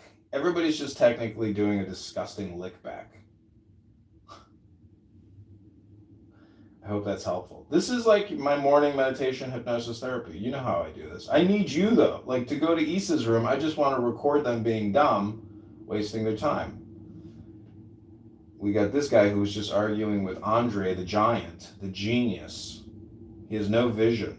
Welcome, whoever the fuck you are. Well, I will tell you, I don't even know if I should tell you this, I should just keep it to myself. Can you not read my name? Alright, I'll just stay on mute. Как дела? Я хочу тебе, я тебя люблю. Я хочу интернета, я хочу самолет. Семьясы, капали, каплайкос. Give me more money. Go fucking work and give me more money. If you don't have money, something happens to me. Is that an American? No, that's his Zelensky impersonation. Give me more money. Why don't- Nice tax there. Give it to me. When he was meeting with the president, he goes, Why don't you give us more money and bring up our air defense systems? Putin is using ballistic. Ballistic! Give me everything you have. Give me your niggers in your country, or they're gonna serve me. Why don't you give us nuclear-powered submarine with Trident missile system, and we will fight the war to defeat. We will defeat our enemy Russia with nuclear-tipped weapons. That motherfucker asked for a tomahawk. He said, we're gonna attach them to our planes. it's a tragedy because, like, do you know how many American advisors are watching these kids get murdered? Fucking shit to launch them out. What the fuck are you talking about? He's fucking delusional. Zach, hold on a second, Dr. Putin. What were you going to say, Zach? I don't remember. You were going to say, I don't know if I should say this, but... Oh, I was just going to tell you something about my life. I was just going to say, Rewild Maine received a nice donation from a complete stranger down in Florida who appreciates my mission, and it was very nice to receive such a donation. Oh, lovely. That's great. Yeah, man, I mean, when you get a nice wire transfer come in and it came out of the thin blue air, you're like, praise God. Can't believe it. Praise G. Yeah, I mean, I hate atheists. I hate anti-Zionist, Jew-hate pieces of shit. I mean, if Kamala would have won, Zach, I am almost sure that I would have done Aliyah. I am almost sure I would have gone to Israel. I would rather die fighting in Israel than live in this country if Kamala Harris was president. I would have just gone full Zionist, learned Hebrew, adapted to Israel, and left this country forever if Kamala actually won. It would have been so horrific and disastrous. And would you learn to bite off babies' dicks with your mouth? No, you Jew-hating piece of shit. That's why you hire a moil, you fucking idiot. I thought babies are like, they don't bite off babies' dicks, you fucking big What they do? I've seen the photos. They suck it with their mouth. They suck it out. No, they use a tube, you fucking idiot. They use a tube. They don't even touch. Yeah, nowadays they don't touch. Only that one video of that one guy I saw do it. We just Listen, can I just say something to you? Yes, my Do you man. understand that according to science, they have proven in a lab that human saliva does have antiseptic properties, so that Antisemitics. Nope. I I know that you're an ESL and I'm a free English teacher, but there's a difference between antiseptic and anti-Semitic. So you can look up septic. It's like toxic. It's related to, there's a disease called sepsis. Sepsis of the liver. But yes, humans, so I know, I'm just a free Wikipedia. Basically, I'm just teaching for free right now, so I'm going to go on mute because I am the joke. It's a self-roast. I'm currently roasting myself, and I'm going to go ahead and do that. I hope you have enjoyed listening to this. Thank you. All right, you're welcome. See, I think with that reframing, it just, Zach, it really puts you in a much better center point position when you reframe everything as essentially you're getting suckered by all these ESL candidates who come in here that want to learn how to speak English. That's what I really love about the Low IQ Dumb Talk About Nothing Waste Time in an ESL room with international people on this app is, you know, I don't even... What the fuck, you think that I'm not, like, I speak good English, like, what the fuck you talking about? Well, I know you you... know the word antiseptic? Yeah, sarcophagus. I know this word. Sarcophagus. See, you know, anyways, but our theory is, whatever your name is, what is your name? How do I say it? Ripke Gimislav? Oh, he just goes by Mr. Vlad Putin. It means rare mineral Slavs. Like, it literally translates at this. I like your PTR, by the way. It's very funny. Yeah. Yeah, man. I love, like, I have heard Andre many times. Do you know that Andre speaks with Elon Musk? I don't know if he works for him, but Andre... Oh, he's Andre. Who is Andre? No, Andre on this app, the fucking, the reptile. He's a Ukrainian, isn't he? Yeah. That motherfucker I was talking to? Yeah. He talks to Elon Musk on X, he's literally. He's retard. Fuck him. Like, he's a retard. I know he's a retard. I know. Compared to me. I'm just bringing it up that I was really surprised that in an Adrian Dittman space, Andre was talking to Elon, and he was being just as annoying there as he is here, because he has this Ukrainian war bent, and he was getting into it with Elon Musk, and Elon Musk just fucking shut him down and insulted him, and it was beautiful to watch. But I don't know if he works with Elon. Brincessia is here and wants to say something. I don't think that Elon would allow anyone with this kind of IQ to work with him. Maybe, maybe not. But either way, I was talked to Andre on this app. I was like, Andre, I can't believe you're talking to Elon. Some of them. He also has a band, a religion that is mainly linked to Russia. He's banned a language. He's banned, I don't know, like... Banning a language, he cancelled elections right now.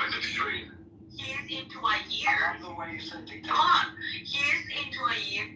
Yeah, Princessia. I mean, I already have my own ESL room running, so no reason to pipe in another ESL room. Okay, Dr. Putin, is there anything else you want to contribute to this low IQ dumb room talking about nothing, wasting time in an ESL room for international English speakers? Do you want me to? Yeah, I'm going to give you like a couple more seconds if you want to say anything to the room, because otherwise I'm about to take some action. Fuck me in the ass, please. F you in the ass? Okay, that's beautiful. Thanks for that wonderful poetry. Thank you. Appreciate it. Zach, any other comments, questions, concerns, ideas, or opinions as we embark on this glorious voyage on the, what is it, March 4th? 5th? Yeah, March 5th, 2025. Big day. March 5th is a big day historically. Beware the tides of March.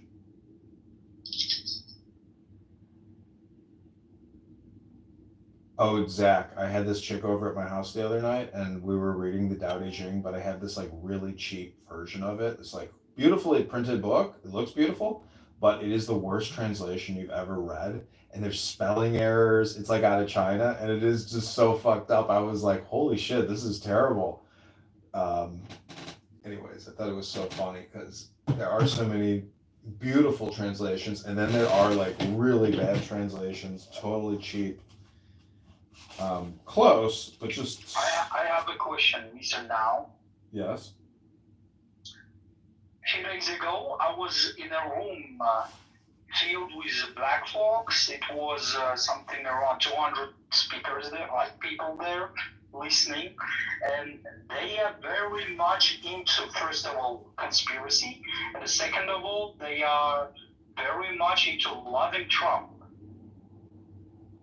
Like I never thought that the black people are so much into politics and so much into conspiracy. They are nice guys, but their theories was really stupid. Interesting to me and very not stupid actually. It was sometimes conspiracy, of course, it's a conspiracy, but most of them was quite nice, well educated, like people, and I don't get vibes like, and I thought that the blacks hates Trump and no, because they feel like they have gotten passed over very badly. Compared to, especially to the Hispanic population, especially the new arrival illegal aliens. So they're just like happy as shit because like they're put back into like a position of prominence. So, and have you ever heard African Americans shitting on new arrival Africans? Like they'll talk shit to Nigerians, to all the. It's so funny because it's like they're supposed to be in the same group, but they're not. They create in group out group. So, yeah, just observing like animal psychology or group psychology or herd psychology. Nice comparison you have there, yeah. Yeah, it's just group psychology. It's like in group out group. It's just amazing to see how they conflict and create friction. It's an amazing observation. My favorite thing is watching two people that I don't like tear each other apart. And yesterday, I was really surprised. Zach, yesterday I was listening to Rabbi Randy McDickerson, that piece of shit, and this other piece of shit, Cynic, who's technically like a Muslim, and they're both Palestinians supposedly, and they were just tearing each other apart. It was so fucking hilarious, and they were just exhausting themselves. Like Dickerson has a lot of energy. He just doesn't let up. He won't relent, and Cynic won't relent. It was just so fucking awesome watching them butt heads over and over and over and over. So, unstoppable power, mad,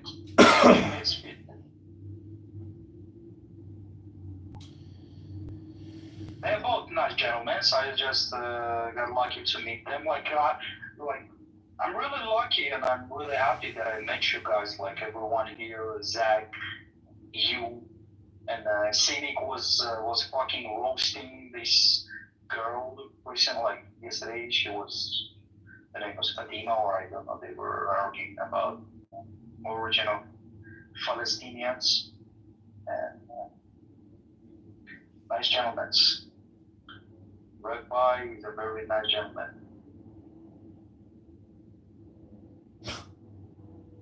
Anyways, the point is, I feel like psychology, psychiatry, brain science, maybe like political science or like life sciences, like how do you essentially play the human game, meaning that this app is, I think many people are using it just totally wrong. And I'm not saying like, I guess what I'm saying is like, I think I'm playing the game better than them. But it's kind of irrelevant because it's like, I can't automate what I'm doing and I need them to do what I'm doing. So I just wish more people read books at the end of the day. I wish. You were talking about Eric Byrne, the games that people play? Again, welcome back to the... I mean, I'm sorry, like about the game and everything. Like there was a nice book, Eric Byrne, if I'm not wrong, and he wrote a very nice book, the game that people play, and he's talking about a human relationship, and he's talking about human transactions and everything, and how like he described very much trolling. He described the basics of human interaction, and it was very nice book actually, and you can use it on a Clubhouse or like whatever you want. It's very, very nice thing. I advise you to read it.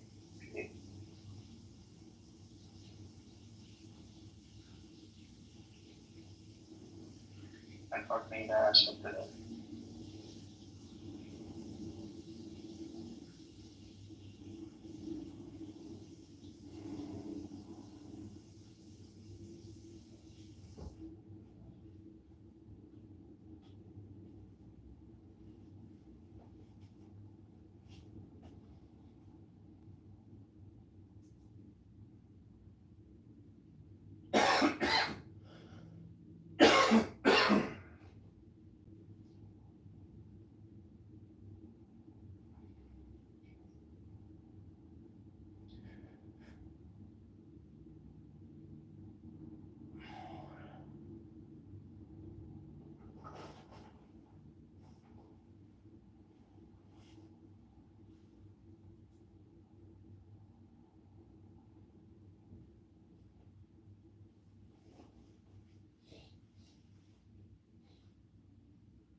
In Ukraine. But to make things worse, they have a retarded president. At least Putin, I think that is someone that is really more strategic, is more intelligent, is more calm. It is more desperate and with the feet in the ground. Like at least he is doing well for his country. You know, you might No, it sounded like you were talking about the U.S. hold on. You might hate him.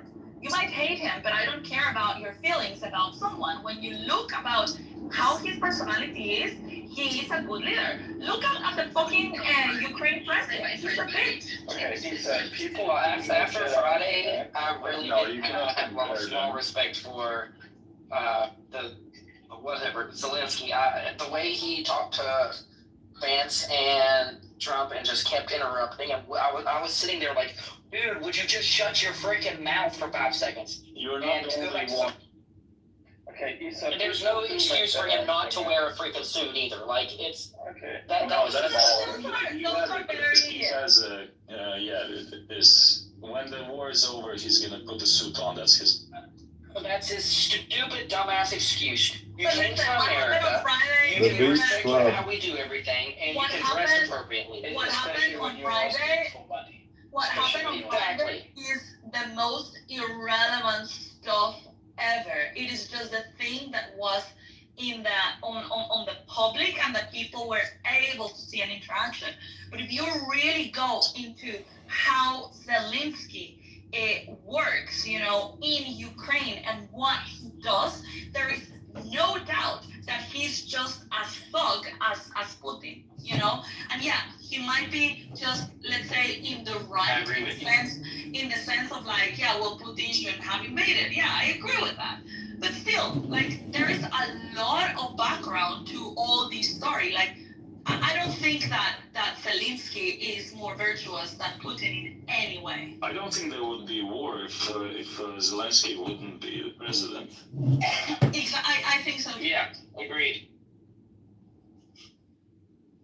I don't see how that is a justification to invade a country. It doesn't matter, Simon. It does matter. There's a justification because it's a huge threat for Russia that the NATO is coming closer and closer. And who is the enemy of NATO? It's very clear. Everyone knows that. If you don't know that, you can I don't know, chat GPT it or something like that. Yeah, okay, so you're saying that a country can't be sovereign? No, hold on, Simon. You are again taking this where it shouldn't go. Like, well, I never even mentioned this. Hold on. You took it where you wanted it to go. Everything into context, you know, and in order to understand geopolitics, you need to take everything, the whole context, the whole puzzle together. You cannot just see isolated shit just because it's convenient to your narrative. If you really want to have a proper argument, you need to see the bigger picture. And why? Because countries are also managed by people that are faulty, people that make mistakes, people that are emotional, and there is reasoning behind all of these agreements that they have. The reasoning behind these agreements that these countries have voluntarily gotten into. And so when somebody screws up, yeah, this is what happens. You know, so you cannot just be completely isolated and say, yeah, well, because he invaded everything about Russia is wrong. No, they had a stance, Ukraine had a stance, they fucked up, both of them, and then, yeah, well, one of them decided to invade. Imagine if Puerto Rico started on the U.S. and saying, "Oh, you little bitches, you're never gonna invade us. We're gonna start killing Americans." North Korea. Yeah, well, exactly. But imagine that North Korea would be on one side and the U.S. would be on the other side. It wouldn't go well. I don't think Simon see the difference. It doesn't matter. Please don't scroll. Please don't scroll. Please don't scroll. Please don't scroll. Ukraine is in a very precarious situation. They have to realize that the world isn't supported. Well, okay, it doesn't matter. It's all about the interest. Who's leading the interest? People are making money, unfortunately. I'm not making money off of this war, so I don't have a rocket to fight. Okay, so I did do the chat GPT thing, just like you said, about who's the enemy of NATO. And it says that NATO doesn't have a specific enemy, but its key adversaries or challengers are Russia, China, terrorist organizations, and cyber and hybrid threats. There we go, Russia, China. And for some reason, it's pushing closer and closer. Just for fun. Yeah, but it's not necessarily. I mean, NATO as such is just it's only one thing. It's an organization. Can we please not cut each other off? Oh my God. These guys. So NATO was created as an organization to defend, as the North Atlantic Trade Organization or something like that. And so it was created in response to the Soviet Union to try to kind of like keep both worlds, separated and mitigate the risk, of having this big world with two players. But then after the Berlin the Berlin Wall, dropped or was destroyed, there was an agreement that NATO will stay, but they will not get into the eastern countries that were part of the Soviet Union, just as a matter of keeping the balance. They would leave that buffer zone. And they started getting slowly a couple of these countries. And Russia was like, okay, fine. I mean, I'm watching you, you shouldn't be doing this, but it's fine because they are not too close to the border. But then when they started adding more territory or involving more territory that was getting closer to the Russian border, then they reacted and they said this is not going to be, because in the end, again, as I was saying, it's not that NATO has got enemies per se, but the nature of NATO was to defend, let's say, the Western world from any Soviet Union potential invasion or influence or any type of shit that they were suspicious of. So it's not that NATO has got enemies, it's just that the nature of NATO is to put resistance towards that part of the world that we didn't want it to filter. It would filter the West. What? That word resistance is a swear word on this app. I know, I felt dirty right now that I said it. It's like the Cold War was better. Yeah, Cold so War was, again, Cold War was more stable. yeah, it was actually. So, Captain, NATO as such doesn't have enemies, but the nature of NATO is to defend the West against the influence of the Eastern The countries. most So that's murderous it regime feels like, in the last 100 years. so that's the reason why it says North Korea and China and Russia. Yeah, against the most murderous regime in 100 years. What's going on there? What's the per capita imprisonment in the U.S.?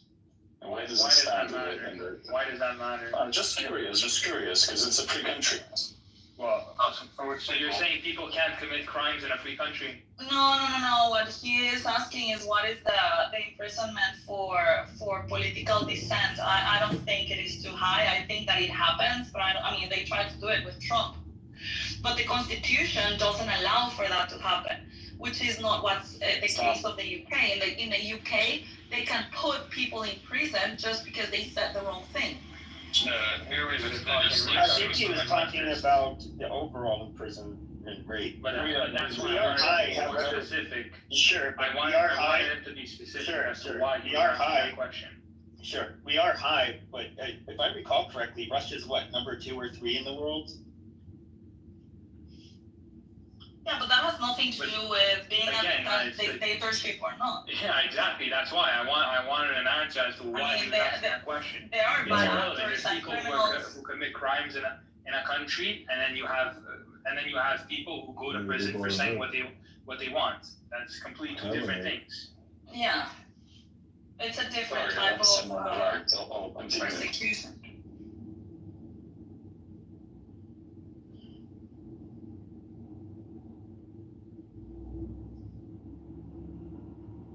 Fuck. Jesus Christ. Leave him out of this. Cool chat, guys. Sorry. Now what is happening with I'll be back.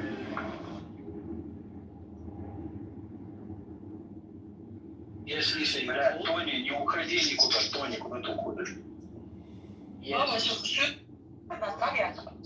No, listen, that guy doesn't know how to have a conversation. По-русски, you know по-русски. Country is the one where they have to pay like something like a third of everything they make to pedophiles to stay out of prison. Which one's that one? America. What? Or California? Sorry, I don't know. I know 1, 2, 3, 4, 5, 6, 7, 8, 9, 10.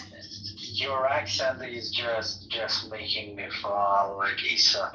Be my wife, my queen. Your accent is Oh my God, what is divine. Mi esposa. Be mi esposa. Why did you love me all of a sudden? Why? No, I was sitting here listening to you, listening to your divine voice, and it was just I was melting there.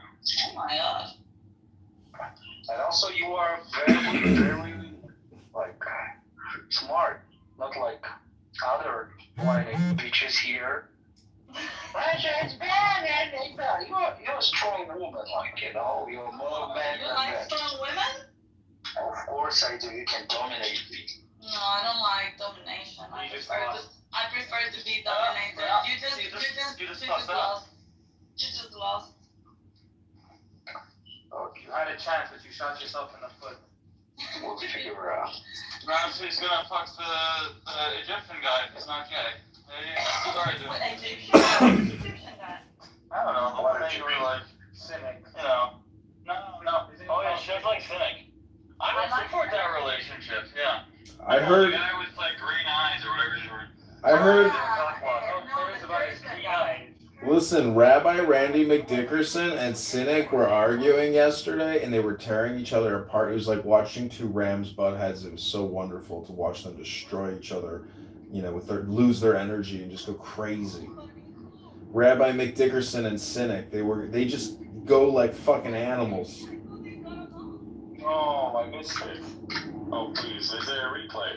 Yes, there is a replay. Yeah, it was amazing. Because Can you share the link for the replay? Whined so much. Why the fuck would you want to listen to that? You might as well be in a straight jacket room if you want to be listening to that shit. Because when I watch two people that I don't like tear each other apart, it makes me realize that I waste my energy, and when you watch other people waste their energy, you're like, wow, this is really entertaining. It feels great because now I have all this extra energy that I don't have to waste. How can anything that comes out of their mouth be fucking entertaining? Because I don't like either of them. So when you see two people you hate fighting each other, you're like, well, my work here is complete. I thought you were all about love. Because they repeat themselves non-stop. They're retarded. They're not dynamic people. They're fucking retards.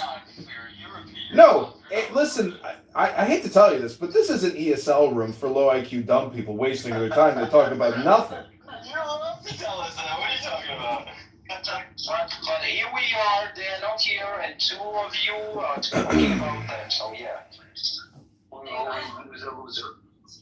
Well, see, if you look at my links, click my link. I actually figured out a way how to repurpose Clown House in a profitable way. Jazzy is a voice actor on South Park now. Who the fuck are you? South Park? Yeah, I'm taking cartoons and I'm just using your voices now as audio overlay over AI-generated cartoons. I finally found a purpose for all you fucking morons. Give me more efforts, give me money. If you don't have money, give me money. Listen, though, I heard you going back and forth with McZed about AI and sentient. I mean, you're the dumbest fucker I've ever heard. Have you ever read a book? No, I'm gonna tell you. Tell it, baby, tell it. It's gonna be a head for a headman. Nice. Actually, the voice cloning is getting pretty good. I took like 6 minutes of Tim's voice, or 6 seconds, and it was pretty good. It sounded like he all of a sudden became woke, and it was like, we don't need to be racist. The leprechauns. If you would film a movie about retarded Australian crocodile, I don't know what you just said. I think he's trying, I don't know if that's a misreference to Forrest Gump or the Water Boy.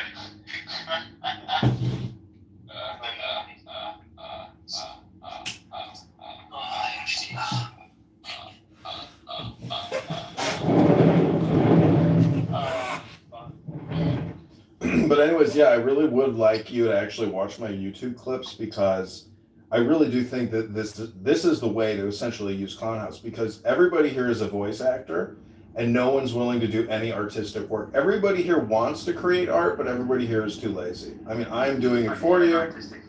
I know you are, but that's why I would like you to look at my videos because like you're actually working video and maybe you could give me some ideas or tell me what to do. Motherfucker, he is the art. That's right. Love art drawing. I'm sculpted like a Greek god. See, this is what I've come to the conclusion that even if Elon Musk takes spaceships to Mars and has robots on Mars, you do realize he's just creating videos, which means he's only creating art. And we're all falling for his hypnosis and his art, and it's a waste of fucking money.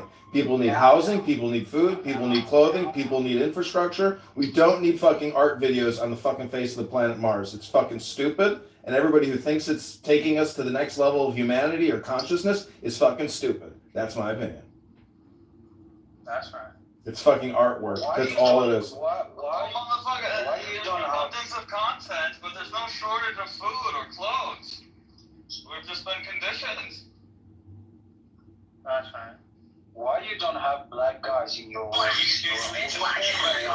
No, because black guys on this app are fucking retards like Resistance. No, we They just don't have have, anything. It's not just on this app. there is a quota. We have no more than 2 black people per room. Because otherwise they start bringing a bunch of other black people. Simon, click the link that I just put in. And so I just, you know. The black people in, but not Listen, the black people on this app are incredible voice Browns actors. are okay as long as they are not Palestinians who are just yelling. I think you're biased and brown yourself. What about niggers? Well, And what about gays? Like, Pepe seeing you like he's okay. We're okay with faggots. Yeah, we like them. Okay. Issa, can you mod me so I can pin my link to the top of your room? Of course you can. I won't boom the room because I'm trying to promote my video. But Okay, honey. that self-detonation is always a tempt. Yeah, that was a good video. It's just amazing. So if you use the in Google, in Gemini, in the green screen function, you can put in a prompt and it will create it can create up to a 60-second loop video of like these claymations moving. But what I'm doing is just image What did fills. the Mongolian Slav Eurasian rape baby have to say to me? I was. the guy that keeps spraying up gay stuff. Y'all are killing me. Who keeps spraying up the gay stuff? Mike Moon, have you had any other viral success since your Reddit thread with you and your beautiful wife? It was Pepe. What? I was thinking I you have might. I have not, man. I didn't chase it down.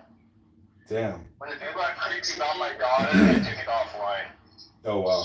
Pepe, why the fuck you have to install this black dildo in front of your face? Wearing this cheap ass Timo headphones? Was this guy? I don't get it. Pepe, I want to know, are you losing any hair in the back? Because you have a widow peak going. Your hair isn't thinning? You still have thick hair coverage? Yeah. You're not losing your hair? Are you taking finasteride or using Rogaine? No. Wow, that's great. Good for you. It just doesn't fall out for everyone? Well, I can't really lose any more hair. My brother was in his 20s when he went bald. I think it's just genetic. No way. It's genetic and stress. Because, like, if you're not stressed, there's no... You're not producing a testosterone. We did all that radiation for the whole can't be Fire does not radiate like. Pee-pee, you have a pet horse? It can't be good. Pee-pee has a pet horse. No effect. Okay. Pepe. You got a horse? Hey, Pepe. I have a dog. Pepe, I'm like, all into this Pee-pee meme or the Pepe meme, and creating meme videos and stuff. So, there's something about the Pepe meme. Me. I know, it is all about me. That's what a meme really is about, me. Anyways, I'm just saying, look at my video above Pee-pee, and maybe you can create a YouTube channel and stop wasting your fucking time on this app and never have any fucking art, any kind of product, any kind of audience. Trust me, Pepe, you could make it on YouTube, but you have to be artistic, and the AI generator allows you to create fantastic cartoons. Make yourself into a voiceover actor, and you can even do, you can do a whole variety of films for adults or for children. I mean, if it's children, make it, high quality, intelligent, whatever. But, even doing content for kids in a good way, there's an opportunity to create product using this piece of shit app and using people's stupid voices and stupid opinions. Who is Donnie? He's my friend. He's from Russia. Yeah, I feel like I know him, but I don't know from where. Look at Hampton Spears. Yeah. Ariel. I don't think Are you from Israel? Replicated. Are you from Israel? No, he's doing something very unique and specific. Тони, блядь, тебе вопрос задают. Ты из Израиля ты или нет? What? I said to Tony, my queen asks you. Oh, God. Yeah. Wake the fuck up. You already shot yourself in the foot with these. Oh, I'm sorry. Yeah. What? You should have said my slave. My slave asked you. With Queen, you have shot yourself in the foot, as most Russians do. I'm not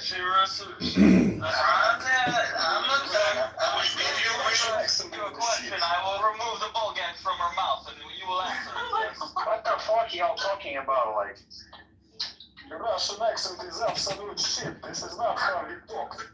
Yeah, I like very masculine men. I mean, it's kind of how you talk. Okay, so I will call you my Guatemalan bitch. Is that Okay, please. I'm going to put you in the audience for that one. I'm sorry, Dr. Putin, but we cannot tolerate. What the fuck should I call her?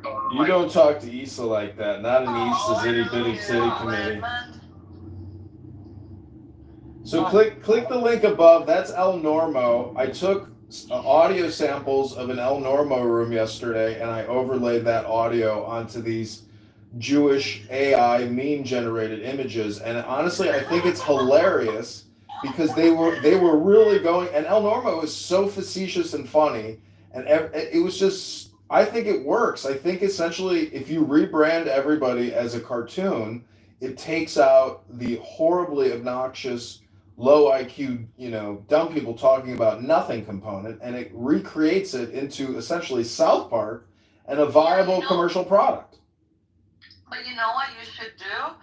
There are some apps that actually make the moving cartoons, so you can actually link the voices to the moving mouth of the cartoon. And they're amazing. Let me show you one because there is a guy in the Bitcoin room that does this stuff and he's so good at it. Oh wow. Yeah, that would be the next level where you can actually. Yeah, it's not too difficult. I got the name of the apps. I'm gonna look for them and I'll pass them to you. But it's actually super funny. Let's see. Even the still though, I think is still interesting because the drop off rate, if you actually look at the data analytics of your YouTube audience, they leave after 4 fucking seconds. They crack, and then it just plummets from there. So you literally only have 4 seconds to grab somebody's attention with your video, and if it does move, it's more hypnotic. So there's a higher retention rate, but it is how do you create a 15-second video where the drop-off rate is, only 10%, 20%. That means it's high quality, high value content matching with an interested audience. And to figure out that equation is a very difficult challenge. Start with having women remove more clothing to see if there's a correlation. Make them hotter, more naked, and I bet your rate will go up. People are doing it. That's right. Yeah, so they stole our idea. No, I mean, sex sells, but also, it's challenging to do that. Like, I don't know, I haven't used the AI in Google to try to create sexy images or sexy memes. I don't think it will. They have a lot of and they should have a lot of guardrails with it because there's going to be a lot of issues with that. But yeah, if you go to, there are some models out there that are uncensored, but you have pornpen.ai or something. These models are getting very good. And, see, you have to create content which is family friendly. I do believe essentially in, man and woman content, family content, the nuclear family content. It's The Simpsons basically. That is always, in my opinion, the formula for greater success is to go after the family audience. If you focus on the family, you will not fail. Now, how is it going that far? Thus far? If the families are watching and consuming the same content, I don't disagree. But I don't know if that's the case.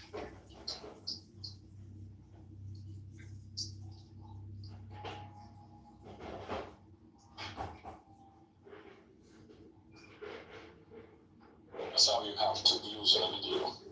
Family content.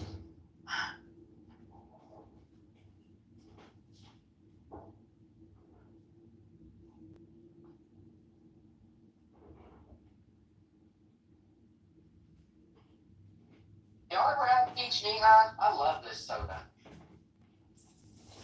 A lot of calories, but it's worth it. I'll go walk it off later. Oh no, Finn deleted his account. What the hell? I hate this guy.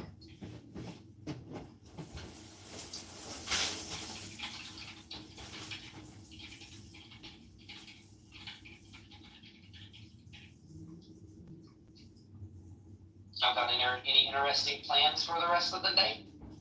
Anybody doing anything fun tonight?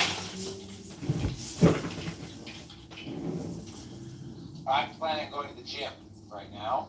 I'm going to the gym. GYM. Gym is I'm gonna go for a swim in the sea. Oh, I'm jealous of that. Do we have any fat asses in the room that do not go to the gym and just say, I don't need to go to the gym, I work out outside? Yeah, outside is better. I'm a fat ass that needs to go to the gym, and that's why I go to the gym. Sounds like you really wanted to tell us that you went to the gym. Yeah. Who here hasn't done sit-ups in 30 days? Me. Oof. Sounds like you really wanted to tell people you didn't do sit-ups in 30 days. Simon, since you work in video, I mean, click my YouTube link above, subscribe, and watch one, 15-second, 60-second video that I've created, and then give me, an analysis. Well, I'm not an If you can, if you will. I Please. don't know anything about editing. I know, but I need more analysis. I need more subscribers. I don't care who analyzes it. I just need I'm some not free gonna dox feedback. my name. You don't have to tell me your name. I just want you to watch my video and tell me your. See my name. Oh, I see. What? What do you Yeah. do you think he's gonna hurt you in some way? Shit, I think I didn't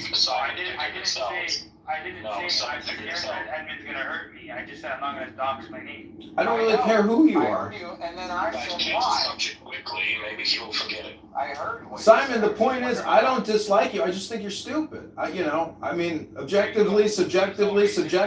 objectively, I'm not going to target you. I don't care about you. I'm not targeting anybody on I'm here. not saying that you're gonna target me. That's not my concern. What do you do? He's the best salesman. I think he got Simon. Anyway, Simon, let me just end this communication by saying thank you very little. Thank you very little. That's it. Thank you very little. Good. You're all retarded. Don't quit your day job, kid.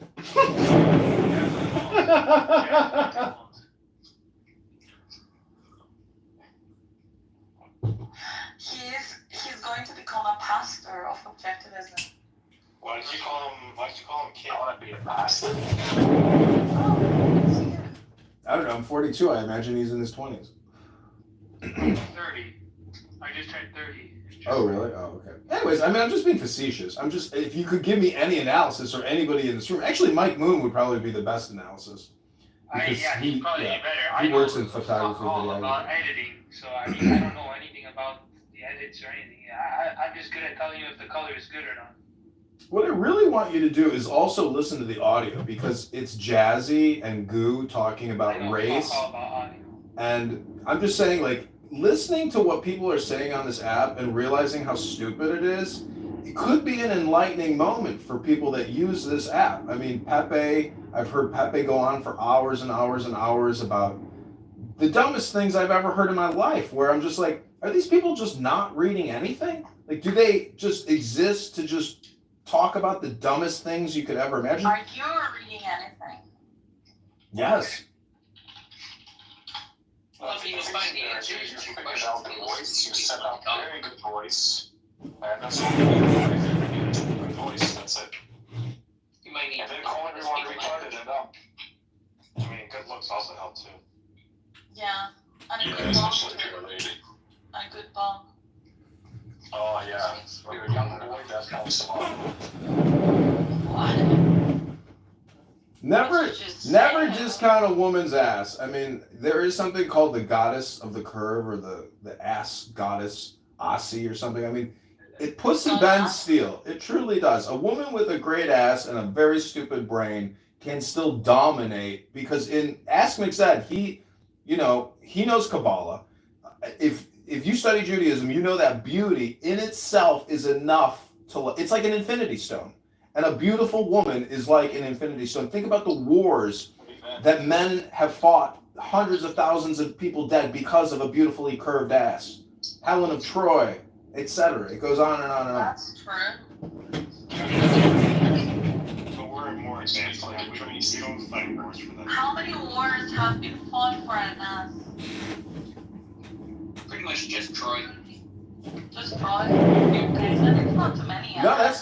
No, there's way more than that. Antony and Cleopatra, that's a huge battle over fucking that bullshit. Of basically, you know, Anthony and Cleopatra fucking, and that puta who destroyed his life and destroyed, you know, Egypt or Rome. I mean, there's a lot of examples of romantic entanglement and military battles.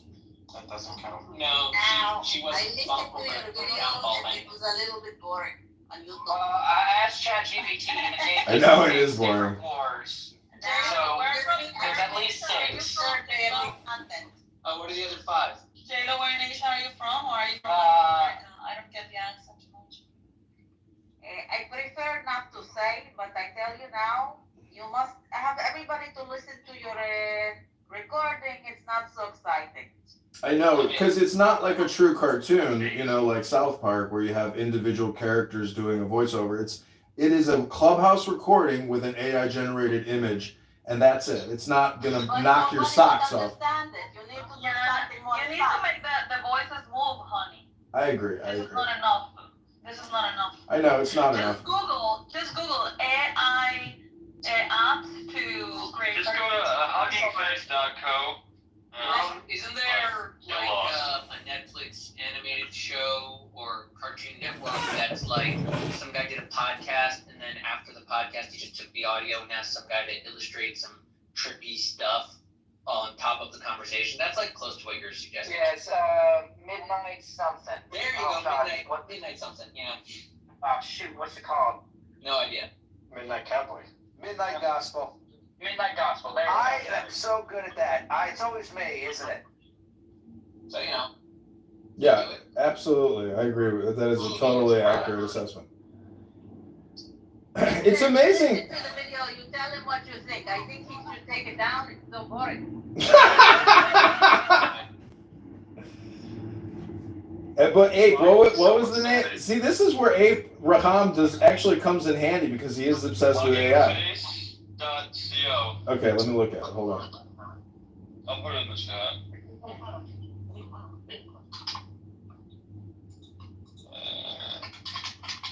So I don't know who all heard me, but there are ChatGPT said gave me a list of at least 6 conflicts over the 5. So of course y'all said the Trojan War. Number 2 is the Rough Wooing, 1543 to 1551. The 9 Years' War. Can we get some context for these 2 wars so far? Yeah, give me like 30 seconds and I'll pull over and I will actually read a little bit more of what they say. Like literally, Okay, when you're driving, please stop reading. The 2 beautiful world wars, beautiful wars. I didn't think I had to specify that one, but thank you for checking my assumptions. So, Ape, there's so many apps within this AI platform. I guess my question to the hive mind would be, can anyone actually do anything better in terms of my art?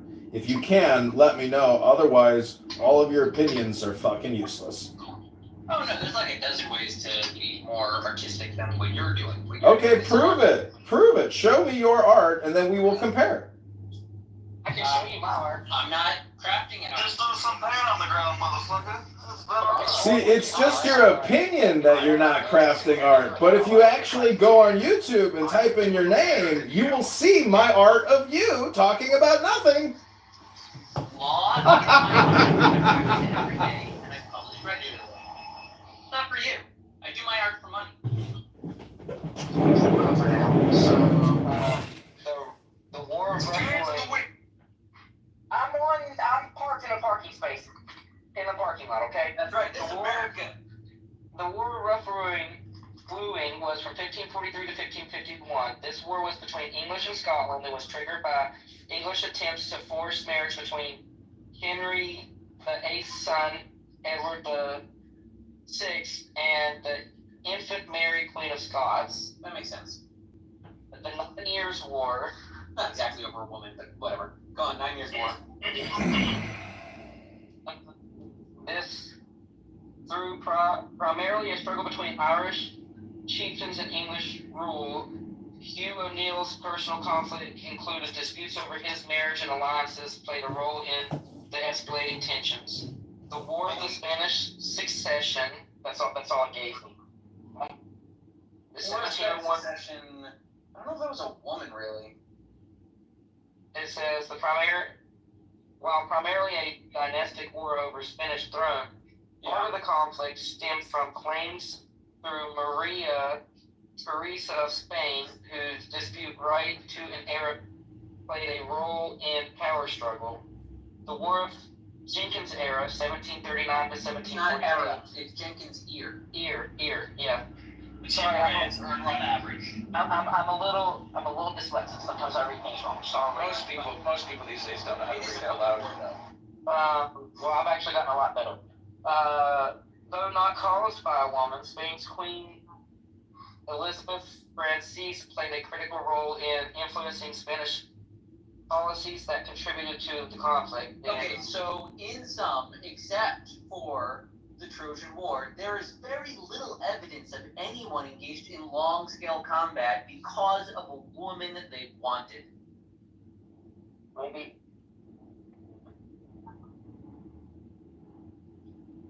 It's usually inheritance stuff, right? Like the war in England, that was because they had two different monarchies and they wanted to unite by forcing marriage to an infant. They weren't interested sexually. And Mid-Zen! Secession stuff. Mid-Zen! The Irish war chieftains, that feels like it might have been. It's vague enough that feels like it might have been over across. But that's small and local. Michael Ben Arahong, we're talking mystically. We're talking about the Shekinah. I'm just telling you, historically, people don't go to war over tail. That's not true. What do you think God is? God is a God of war. It's a woman. No. Wait a minute, Zach. What's that Sam Kinison routine about getting married and being with a woman? This is love. Come on, this is love. This is love. This is love. This is love. Whoa. For king and country. Right. Yeah, so all I'm saying is that war, strictly speaking, is men stuff. It's the men playing together. It's stuff they do when they're not worried about getting a girl. And mostly, like, the women are not like the object of the war. The men tell the women to sit down while the men go play their war games.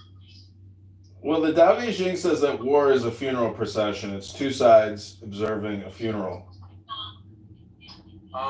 That explains the uniforms. What about that one? What was it? Lysistrata? Lysistrata, but yeah. Is that the one with the? No, that play is actually really good about the concept of civil disobedience. It touches upon a lot of women's issues. Right, and then all the men are running around half. Yeah, they were big sex. They have big boners. They have big. And by the way, the play is and should be understood as it truly is a comedy. Even though women have tried to do this thing before, because it really would not work. That's why it's a joke. The idea that women could withhold sex and then the men are not going to kill each other, that's stupid. If you withhold sex, they're probably going to kill each other more. What are the major genres? Comedy, tragedy, drama? What are some other No. It was just those two: tragedy, comedy. But the drama isn't a third category? No. Are you? They're both drama. Drama was something we developed when we wanted tragedies to not end with everyone dying, but they're the same structure. But there's nothing outside of comedy and tragedy, so those are the pairings of opposites then? Well, there's absurdism. Listen. Oh, absurdity, yeah. If you want to understand the inner workings of stories, as we discussed them in English, you should look at the Greeks and their plays. Their philosophies about poetry and storytelling. Aristotle was kind of strict on what he maintained good storytelling required. But all of the Western canon, all of the theater and cinema and vaudeville, it rises up from those Greek plays together with other plays from different. We want ancient thought on plays. So wait, what is inside of the Palestinian canon of liturgy then? They don't write anything. Do they know how to? Is it because Palestine is made up? No, it's not that Palestine is made up. It's just that there is no identified indigenous Palestinian action There's no like special You know, holidays. is Palestine just a real? Is it an ancient Roman term for beer? Actually, Palestine. So whoever was asking to see somebody talk earlier, I just want to let y'all know that I did drop the link to my artwork. I'm a painter. I use acrylics and oils if y'all want to check that out. That's cool. Have you talked to Rascal? No. Oh, he's also. Captain, can I hire you to do a commission of my PTR? Yes. I want you to paint me a meme, make it about 20 by 30 on a canvas. I'll give you $200. I want 50 memes. You got to paint 50 memes on a 20 by 30 canvas. I'll give you $200. You're commissioned. Congratulations. That's not how it works. That's not how the pricing works. Okay, then fuck off. Wow. Okay, then fuck off. But it takes a good 2-3 hours to make one meme. So I should have taken the deal. That's right. Seems like very reasonable price. Yeah. I guess as a good friend, you take an extra, special care and really make sure it's detailed.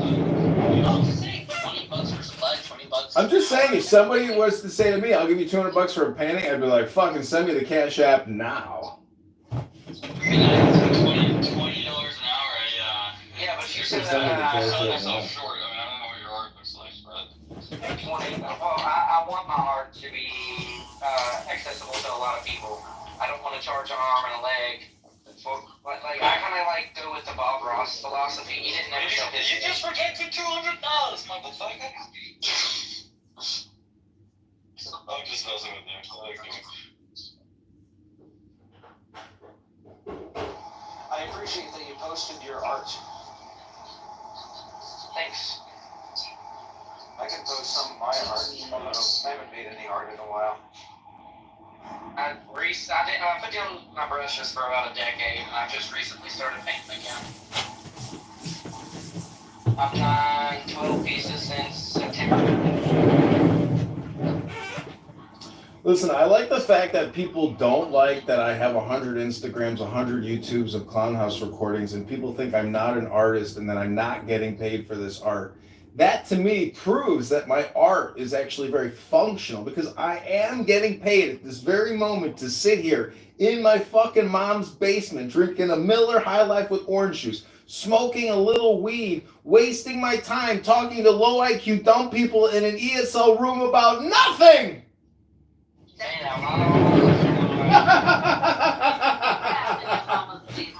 feel like you should finish that big speech with Charlie Sheen. He does it again. He does it over and over again. I'm trying to condition you all to remind you that you are low IQ, dumb, and you waste your time talking about nothing in a social audio bullshit app. Well, I'm getting paid to be here, and I'm live streaming myself on 3 different platforms across 20 different phones. Welcome to another exciting episode of Low IQ Dumb People talking about nothing and wasting their time. I am actually making money while I'm doing this. So you're not the only one making money while they're on I'm about to say stereo, Clubhouse. Oh, okay, sure thing, Captain Sabin. Bro, I only get on Clubhouse while I'm working. Yeah, like we haven't heard that excuse before.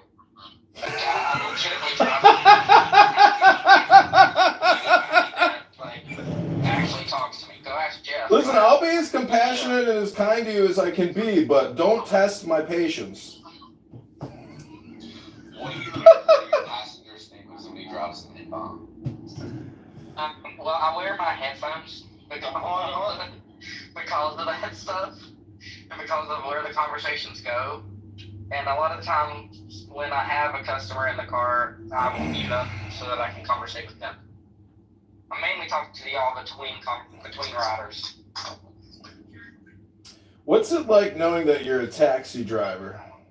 It's pretty badass because I make my own schedule. I go to work when I want. I stop to take a shit when I want. I can take a nap if I want to. What is wrong with the taxi driver? I'm just saying that, like, people who, my uncle drove a taxi, but he went to college at the same time, and then he got into finance, and then he made it big. I'm just saying you ain't gonna make it big driving a fucking taxi. How do you know? Maybe he owns 70 medallions. How do I know that your opinion and your criticism complaint form hasn't been submitted to the proper authorities? Yes.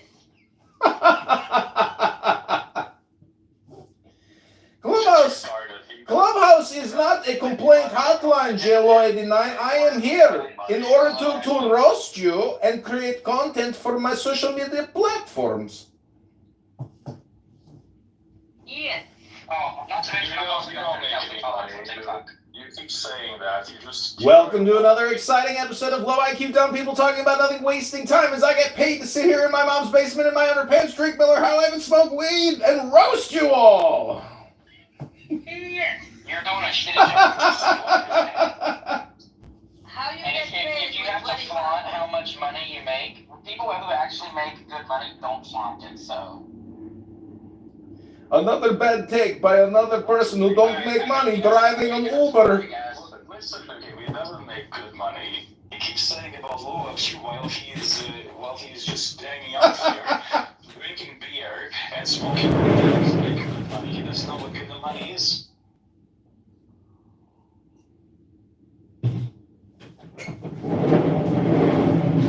I'm so confused. What is your net worth? Everyone has numbers floating above their head. I think I'm sitting on about $800,000. How much are you sitting on? Well, I'm not gonna get into numbers, but I doubt that you have 800K.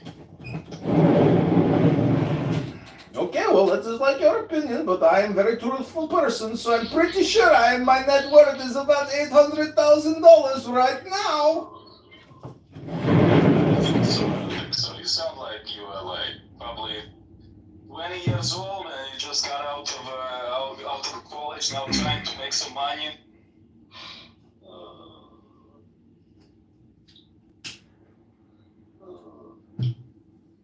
You heard a lot of people making money online, so what do I need to do the same now? That's it. Okay, maybe I don't make money, but I still like to troll you. Well, that's a different conversation. Now we're talking, boy. Don't you know that the new capital in the new society is surveillance capital? Social media credit score? Not the TransUnion tranny number they subscribe to in your personal data file, where they sell every fucking thing about you to every fucking business. They fucking bullshit you. I think BlackRock knows about you more than you know about yourself. Well, I will tell you that TransUnion, Experian, and the other big credit rating agency or business, essentially, they have so much data on you, and it's just unbelievable how it integrates with lawyers and essentially how, I mean, it's total transparency. Like, everything about you is in those credit agencies. It's just unbelievable. Like, they track you. Everything you do is totally tracked. It's unbelievable. You have an access, right? Of course she does. Do you have any accounts need with them her? to track us. We have you. I'm just saying that, like, if you think you can evade, you can't. Like, every transaction is recorded. So, I don't know, the Doge thing, though, that is, like, the scariest thing in the world, to think that, like, everybody is working 40 hours a week to pay for that shit. That Doge is stripping out, thank God. But, like, we had it fuck inflation. Everybody's like, the price of eggs are $8.99. It's like, bitch, motherfucker, this country's $40 trillion in debt, and you're worried about $8.99 eggs? You fucking idiots. People were buying Bitcoin at 15 grand a couple years ago. It's insane.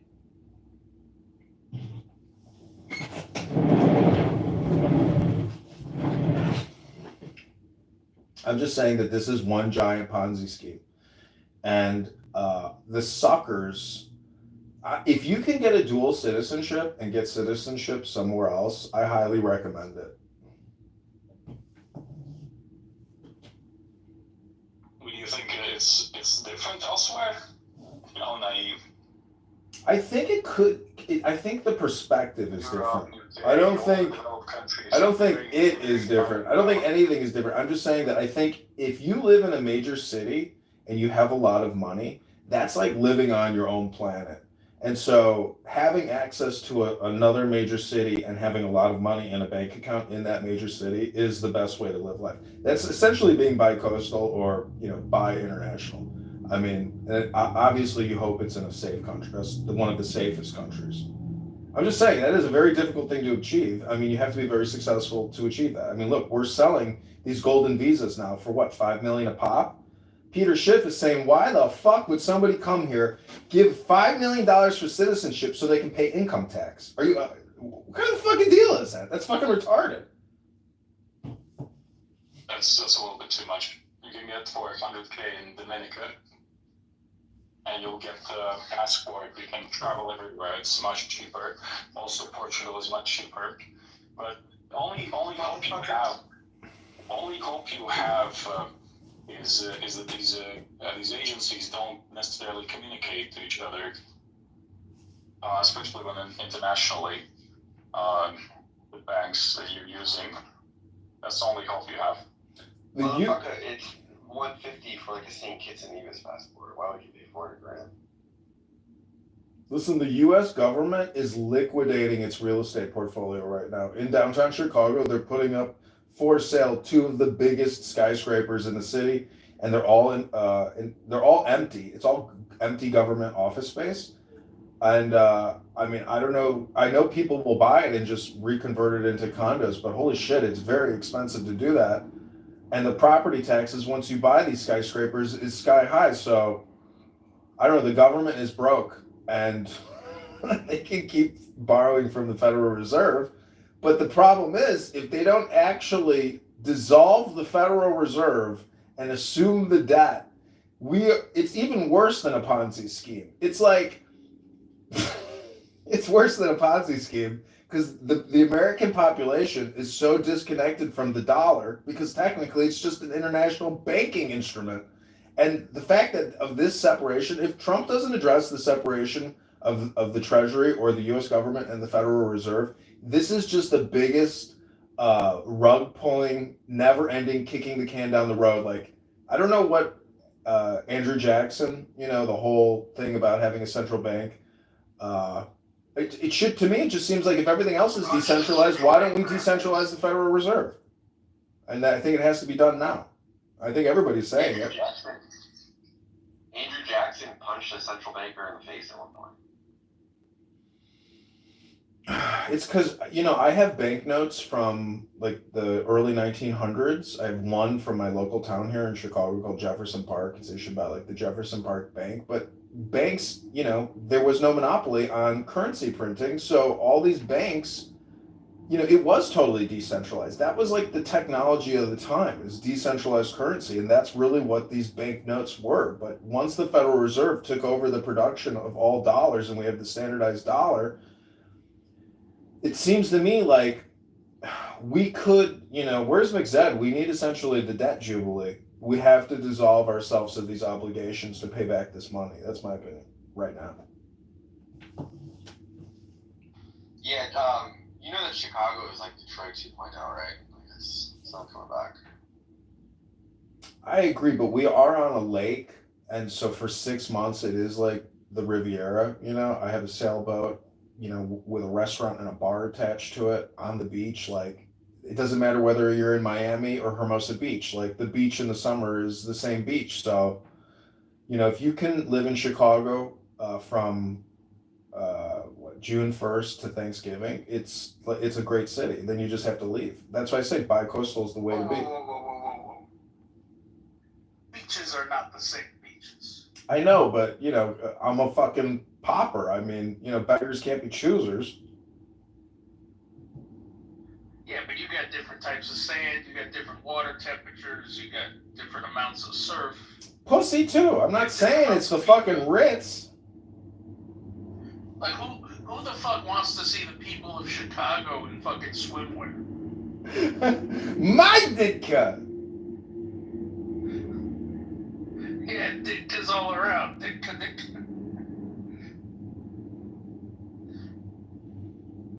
I'm just saying there's enough characters on this app that like to continue to come here and not try to commercialize or artistically transfer over to other platforms. I mean, you can call me crazy, but like at least I'm trying to fucking turn you people into voice actors or some type of viable product, whether you like it or not. Hey, I agree with you on that concept, big time, honestly, but all you really need to do differently than what you have is actually put shorter snippets. Okay, TikTok straight up, nothing else. Shorter snippets that are really attention grabbing. So like 5 to 10 second back and forth of two crazy characters saying some crazy shit, right? In some ways, the more outrageous, the better. Maybe avoid like racism type things, but keep it fun, but keep it short. Really short, and then have it actually animated. So actually have like you can there are services. There may be AI out there that can do it where it matches the mouth and you can do 2 random characters and do an animation. All you need to do is what you're doing, except keep it shorter, make it more interesting by selecting 5 to 10 second clips back and forth with 2 people, and then have little character animations where each one's a little character, and have those characters repeat through different videos and have them have like a consistent 5 or 10 people that you like to record and put in as those characters back and forth interacting with one another. And I definitely think that would work on TikTok. But it's not going to work with a still photo. It's not going to work with 25 or 30 seconds. It's got to be like 5-10 seconds, and it's got to be animated. You either got to get an animator to do it, or you got to get an AI animator that can do it and make the mouths of the little crazy characters that it creates actually match the words. That's what you have to pull off. If you can do that, then what you're talking about, it will definitely gather a following. There's no fucking question about it. And you pick the right stuff off of here, because there's some crazy shit in here. There's 100% would work. I'm not saying to make you rich. I'm saying 100% would work to gather followers on TikTok in a way that would grow and build, and you can continue it with just the recordings you have. You're going to have somebody go through and select the good stuff out of there, and you're going to find those snippets. And you're going to have an animator. To now? What's that? You're talking to Edmund? Yes. Oh. He's like, his idea is not crazy at all. It's just that he hasn't really executed it yet. You've done like a proof of concept that your execution isn't even anything more than an absolute rough draft proof of concept. There's nothing that it's not fine-tuned even remotely. That's what I'm off now? Do you know what he has? It's at the top. It's at the top. Go click on his thing at the top and look at his content. It's nothing there. There's 20 followers, just a couple of shorts. No, there's not a couple of shorts. You can click the other links that are under that in the header. He's got like dozens of videos in there, little videos of shit recording. But basically, what I'm saying is,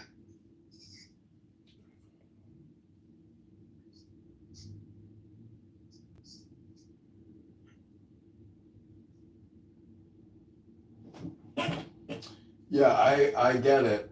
I don't know why somebody kicked him to the goo. He's giving me better analysis than any of you pieces of shit. and remove my mod badge, Pepe. Was it you racist fuck? Was he? I don't do that kind of shit. How much you up even? I did not do that. Oh, I appreciate it. Why are you being a race traitor to moon-shaped people? Yeah. I don't know what that means. That's really dumb. Why do you hate yourself? That's really dumb, Manville. Again, don't. Why do you not want to see your relatives propagated into the world? Why are you projecting? Yeah, Damn! Manville, yeah, seriously, do you have any kids? Not yet. So in a way, you're kind of projecting there, not in a negative way, meaning like step up your game and get a baby. I mean, am I projecting? I mean, I want children, but I don't want to make rash decisions and end up with unplanned. That's right. Accidental children. So Mandel, I've been married 27 years, I don't and I have actively two advocate anything that would Mendel, I've been married 27 years and have 2 kids, twins, that are 18 with 4.2 and 4.4 in high school headed to college. I'm doing just fine. So you are in absolutely no place to educate me on any type of, and I have a paid off house. You're in absolutely no place to educate me on any type of what a man, how a man should act, or who I am, or what I think of myself, you fucking retard. Excuse me. Is this or is this not the internet? Are you or are you not amounting to nothing more than a freaking incel troll when you talk to me in the way you just did, when you have no fucking clue what you're talking about or who you're talking to, or what I've accomplished? You don't know me personally. You're a fucking idiot. So I make that clear. Damn. Being a race trader struck a nerve. No, it strikes a nerve that you act like you know something about somebody that you know nothing about. So just keep the topic off of me. Don't center me on stupid shit that you don't even know about. I'm not single. He got you because you only hit the scholar. There is no get the fuck out over this. There is no get me. No, I'm clarifying, man. How fucking wrong you are, buddy. So, peace out. This room is not a room that is even remotely intellectually understanding. Take your mug back. Did he rage quit? He rage quit. Oh, that's too bad. I didn't even touch him. I don't know why the fuck he's yelling at me. What the fuck? Does he have mixed kids? I think his wife's aging, if I recall correctly. He has testosterone levels under 500, So he's got tiny dick, squinty-eyed children that will never be as tall as him.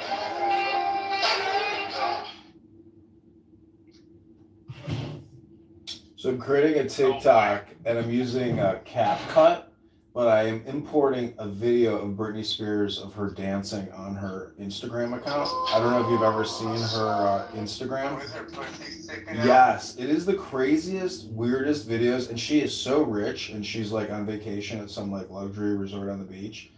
I mean, it's the craziest thing because she's totally alone, and she's just live streaming herself, but she does these edits and dances, and she had the famous knife dancing video. Like, you're talking about like next level mental health, like disaster, meaning that if she were to go to a restaurant at like a hotel or something and somebody gaslit her, she would have like a meltdown because she's a crazy person. So something to guard against, for yourselves or to be aware of. But, I'm saying if you're smart with video, like there's a lot of content out there just floating around that if you can capture it, brand it, monetize it, somehow manipulate the algorithm and not have to pay for your audience.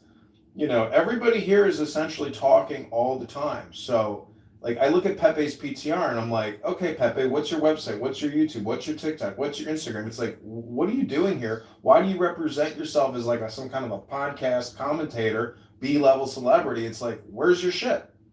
You don't have any. Where is your shit, Dr. PP? I mean, to be realistic, like everything I would say over the last several years when I would make those rooms and stuff was all like way too controversial for me to ever monetize it. I get any platform I had where you get monetized would get pretty much pulled, my account would get pulled. So I never bothered.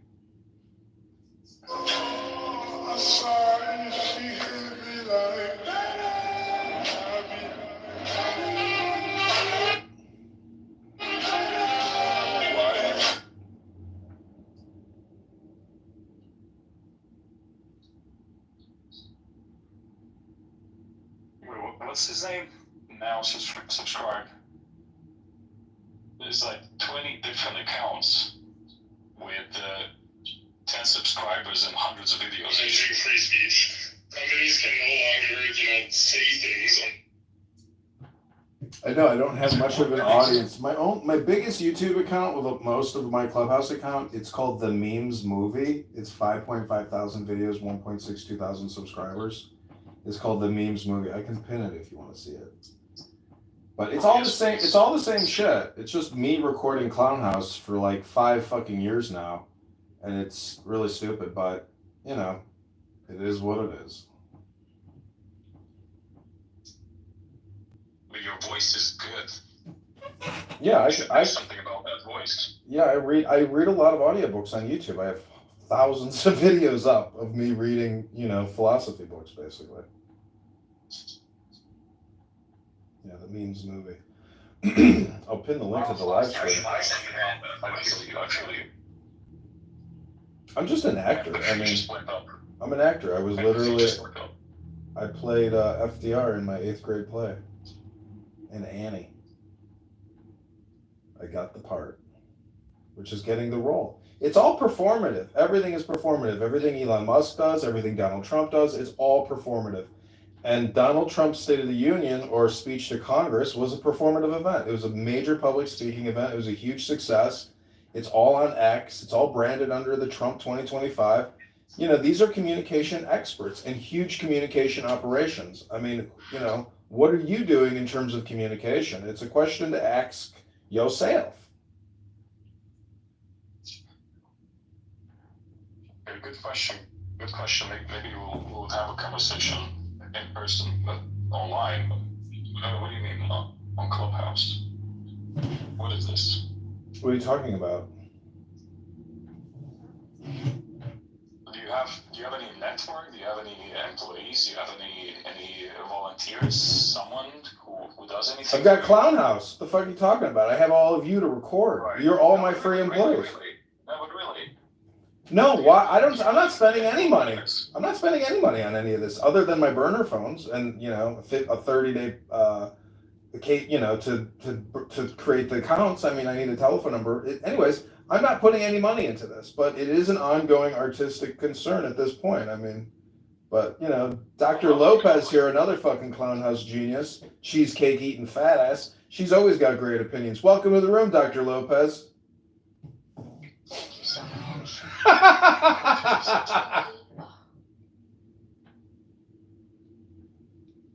What's the discussion about? What's the topic? Well, he's crying about how he... I'm not crying. This is a low IQ room for ESL speakers talking about nothing, wasting time. I'm sitting here trying to teach you English. What's your problem? First off, you keep screaming. That is a sign of low IQ. I haven't screamed and yelled once, and you keep assuming that everybody in here has a low IQ. You don't know me, so you don't know whether my IQ is higher than yours or not. That's his job. That's his job. That's what he's more convinced about. The fact that you can't pick up on him trolling means you do have a low IQ, though, Captain. No, I know he's trolling, but it's just fucking annoying. If you don't know me by now, you'll never, ever, ever know me. Right. No, I mean, I am trying to be annoying because I have a double-edged sword that you don't know about, and that's that essentially I'm trying to show you that you are not in control of your emotions are in control of you. You don't control your environment controls you. That's what I'm trying to show you now. It may be annoying to have to listen to me talk right now, but the truth is maybe your communication is not effective. Maybe you don't listen. Maybe you like to get your dopamine and talk all the time and have ineffective communication, not just on Clown House, but in the real world as well. I am complete right now. Like that's what you do. I'm not saying that I'm not projecting. Everybody's just projecting. I'm not saying I'm not projecting. I am projecting. You can only communicate in a projection. That's maybe also an additional point. Thank you very little. No, it's so cool. I have a couple of questions. I just want to understand better, like the human part. What's your story? Why are you here? Because I used to own a website called marijuanabusiness.com, and Todd, who I sold the domain name to, he said, you got to download this app called Clown House to talk to low IQ dumb people to waste your time. And guess who's on it? Elon Musk. You can talk to Elon Musk. But then I just go to X now and I record Adrian Dittman every night of the week when that low IQ dumb fuck who thinks he's going to take us to Mars but just shoot a fucking video for YouTube and waste $300 billion of our fucking dollars to film a fucking art video on Mars? $100 billion? What are you talking about? How much do you think Did it's he bring gonna? the firmament? It's an estimate of how much it'll take to fly a spaceship to Mars, to put an Optimus robot on there, to shoot a fucking YouTube video, to put it on his X account. Are we fucking retarded? Yes, we are. We're low IQ dumb people talking about nothing, wasting our time. Well, what's your point? What are you getting out of this? I have no point. It's a show about nothing. Haven't you ever seen Seinfeld? Haven't you ever seen Curb Your Enthusiasm with Larry David? Tony, So basically, when he screams, when he screams, that's the joke, and that's the point of it, right? No, I think the joke is that he said we're all wasting our time while people like Elon Musk are spending a lot of money going to Mars.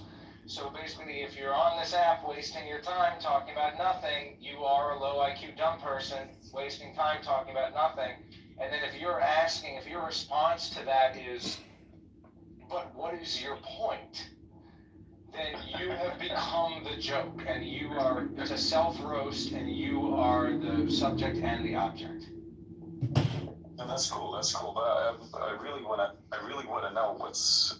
Listen, Dr. Tony, all questions are trick questions, Dr. Tony. You won't be able to try to prove any kind of point by asking any kind of questions to me right now, because your questions are all stupid and low IQ questions. The point is, if you want, I will teach you how to meditate, because that is the point, Dr. Tony, is to shut the fuck up with your stupid opinions about this and about that and about this. It's about subject, object, subject. What is your point with your questions, Dr. Tony?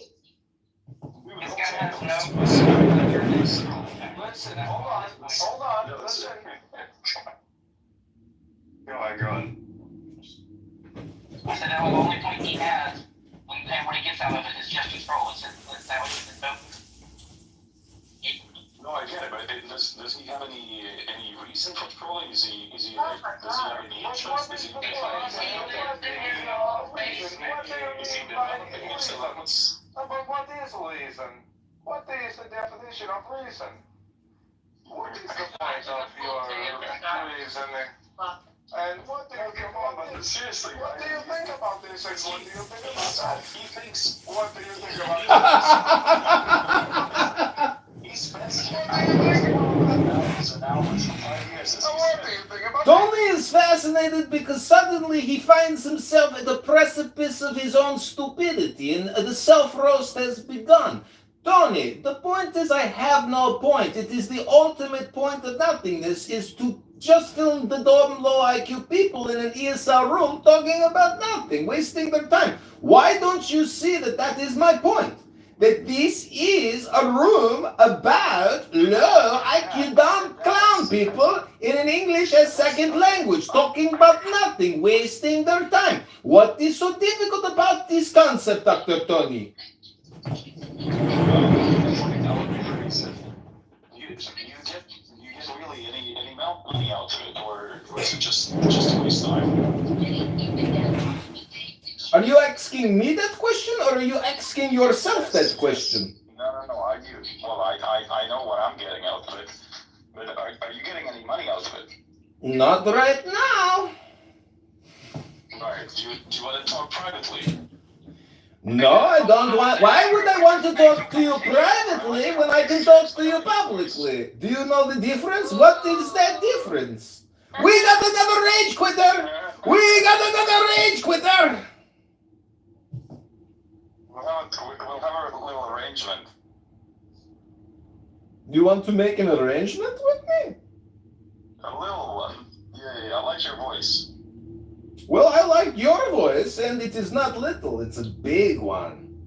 No, listen, okay, so you want to talk public. Let's do the following. You'll be making roasts for me, and I'll be paying you for that. It's like I'm back in the 8th grade when Pam Geekus came up to me and said, "Go make fun of..." What was her name? So you're not new to it. Okay. No, haven't you seen the movie Dirty Work with Norm Macdonald? I mean, I'm good friends with Norm Macdonald. I hung out with him in Vegas for a whole day at the World Series of Poker. Cool. No, I don't know who's that. Who is he? He's a comedian. I'm basically a comedian. I mean, so the whole point is to essentially just communicate and hypnotize people with my different bullshit voices and bullshit philosophy. I'm a bullshit artist. I'm essentially trying to be funny, which is essentially what Mel Brooks is doing when he says he's a bullshit artist.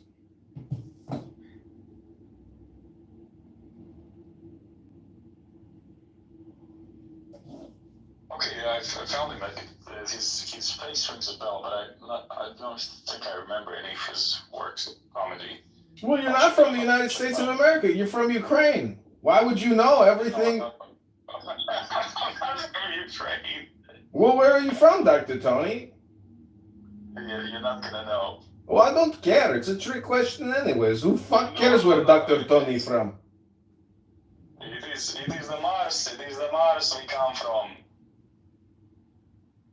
Listen, I've got to go to the gym. I can't keep sitting here talking to low IQ dumb people all day long, talk about nothing. What is the point of this right now to continue this communication?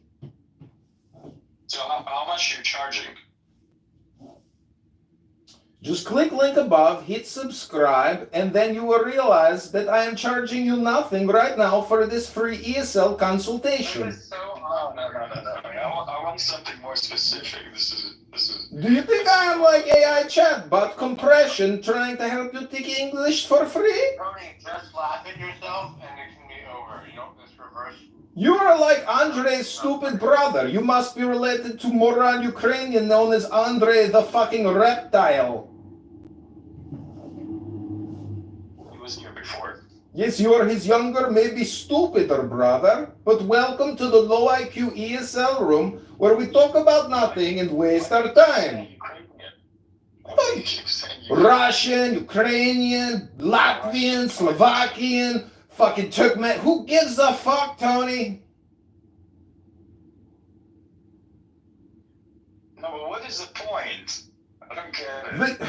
Tony, it's a joke, you idiot. There is no point. That's the point. It's a fucking gag. It's a Zen game.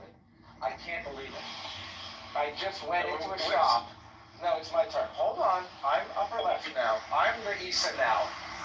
So I just went into a shop and had a whole interaction with the shopkeeper and came out with my product, which is legal in the state of Maine.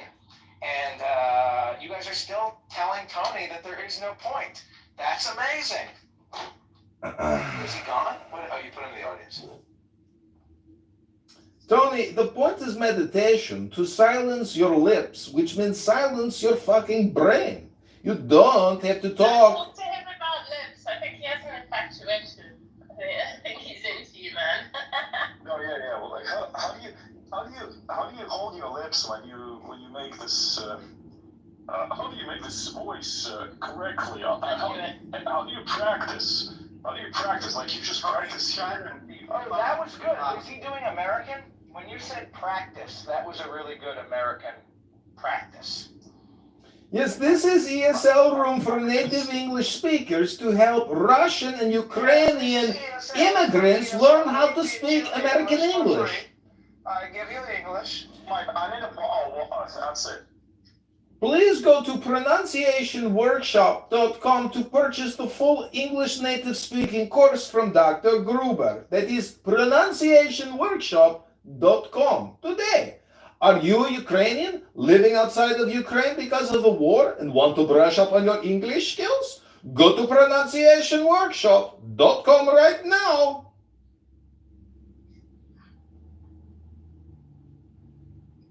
Yeah, but what is this really? What's driving this? But really, why are you doing this? Wait, bro, this is a joke, right? At this point, if we respond to it, then we become the butt of the joke. No, I will keep the roast going. Dr. Tony is good participant. We will roast this motherfucker till this chicken turns to fucking charcoal. Question. Tony, why are you here? Let me see. I used to hang out with a lot of entrepreneurs here. We met in London and New York and so on. And what is your business?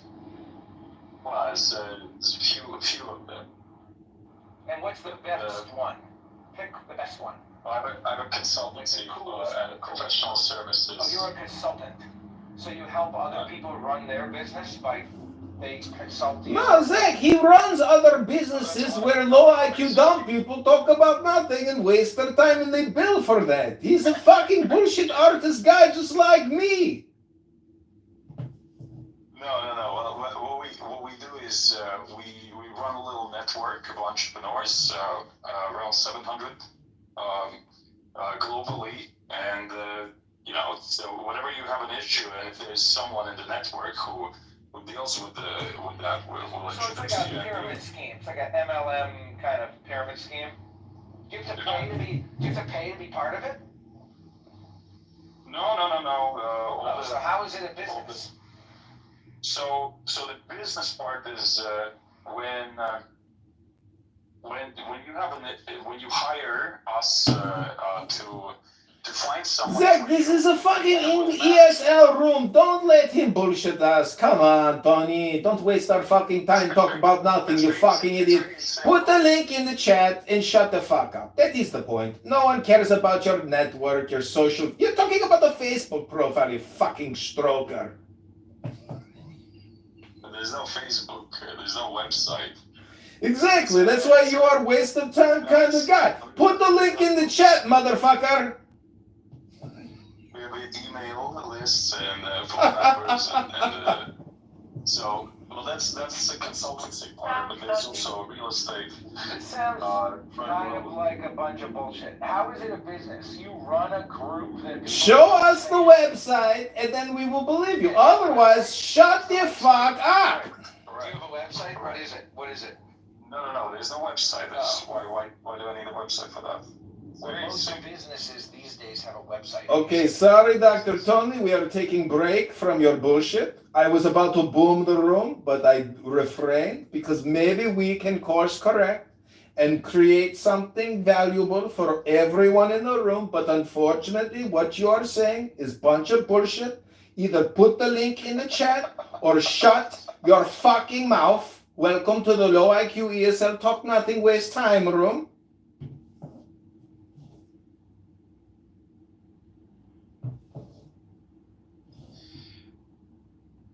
But I don't understand. What is the point of this room? Why are you doing this? How much money are you making? Your phone number, your address. Who gives a shit? Who gives a shit? No, keep him in the goo. He needs to learn the power of now, which is meditation. No, Dr. Tony. No, Dr. Tony. We don't want to know about your network. And when people have a problem, the network will fix your problem. And we've got the emails, we got the business. Dr. Tony, no one really cares. That's maybe the biggest takeaway, is that if you don't have a website, you don't have a YouTube, your communication is a waste of our fucking time because you could compress your business into a fucking link or something that we could look at instead of listening to your fucking voice. Okay? This is Low IQ. And this is an English as second language talk room where we help non-native English speakers learn how to speak Native American English. It's a room about nothing. And we will waste your time right now.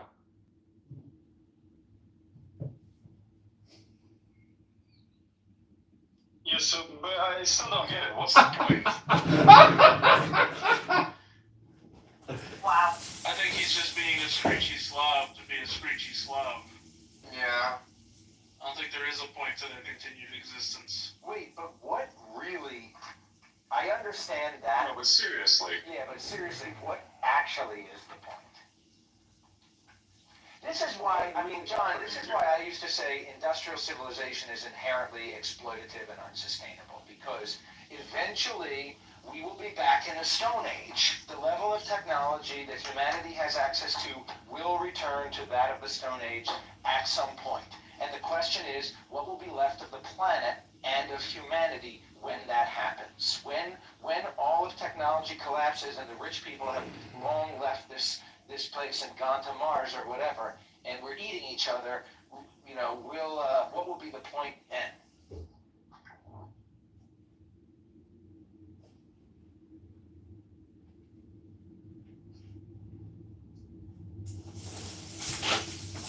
It's the same. The point of life is the same thing it has been since man was created. Sex, money, mark, pussy. No, it's really peace and joy or happiness. I mean, I think if you had to compress the meaning of life, isn't the goal essentially happiness? Yes, the key to life is happiness in your asshole. If you got a tickle in your asshole, no one is happy. No. Happiness in your asshole. Anyways, Tony, you should look at this book. It's called Zen Games, Zen Masters Play by R.H. Blythe. It's probably an audiobook on YouTube. I could find you the link. But technically, I'm really just playing a game. And it's essentially a game about nothing. And the most subversive form of one-upping, you could say... What are you playing it? What are you winning? He's just fucking, he's trying to be a troll. He's just being annoying as fuck. What are you winning? What are you winning? Nothing. I think he's providing a service, actually. I think it's a really I'm trying to, like... generous, altruistic behavior. Because the other day, I was wasting time in a clubhouse room with a bunch of low IQ morons talking about nothing. But then I heard Now Subscribe telling me, Zach, you're wasting time. And I thought, oh, you know what? I am wasting time. Thank you, random disembodied voice. And then I closed the app, as I'm about to do very shortly. Yeah, click that link above. It's called Zen Games, Zen Masters Play. Listen to that audiobook, and you'll really understand kind of what the now is, which is really your priorities, and why this app, does take away the opportunity cost of what I try to kill two birds with one stone, by being here and recording it. I can't believe people come here and don't create product out of their experience. I mean, look at Pepe's PTR. Like, you would think that dumb fucking fake ass looking Italian would at least document or record or be funny or create some kind of a video around a brand. No, this fucking loser comes here day in and day out and still screams out the Jews. He's got fucking problems. Everyone's got fucking problems. The problem is income. Do you want to be income or do you not want to be income? I like to be income. And give me a zero interest loan to buy a house, it wouldn't hurt. I don't have problems, Edmund.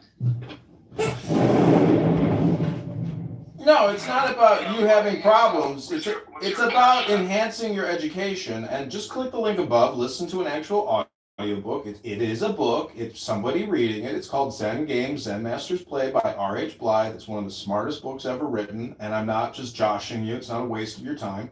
I'm providing you with a very valuable resource. Click the link above. Actually listen to it today. And you'll say, holy shit, this is very smart. Because it essentially repositions you in the center. It puts you in balance. It is a useful hypnotic document to create equilibrium and love in your heart and in your brain. It's very smart. It's all about the now, and the book, Power of Now. So if you want more power, you do have to be in the now. There's no other way to achieve great power, tremendous material wealth, other than to plan, organize, and act in the now. There is no tomorrow. There is no future. There is no past. You can't touch it. You can't taste it. You can't smell it. It does not exist. It's in your memory. And your problem is, if you want to essentially brain hack, you have to do it in the now. And I'm just trying to make that point. That is the total point, is I have no point, meaning that if you have no point, you get back into the now to essentially prioritize. My priorities today are to take this fat ass to the gym. No, maybe you should click the link and actually learn something. take action now, because listening to Manville, project his opinions, though I like them, it doesn't really help me prepare or enhance my life. Wait, is Mandel also a Jew hater? I didn't know this. He's an American. I don't really care what he is. I think he's a cop. God bless him. My dad was a cop. I mean, I would rather be with Manville in a fight than some fucking illegal alien from Venezuela. With Pepe or with Mandel in a fight? I would fight with either of them. I fight with Americans. I would rather fight Pepe.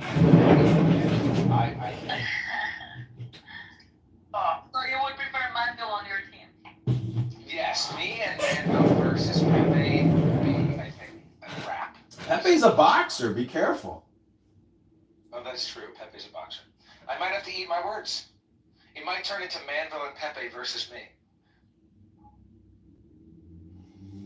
Yeah. See, there's such a thing called physics,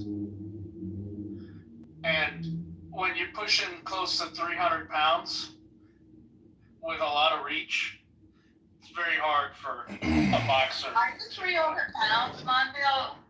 I'm like 290. So he's a big fella. So you gotta go to the gym, fatty. He's in a patrol. Yeah, it's 6'4". Thank you very much. He's in a patrol car all I would day. have to step on his. I have to be like basically stepping on his toes in order to Just hit kick him in the head. balls. But I then mean, when you're fighting somebody that's taller, your head's usually in line with their shoulders, so they have a straight.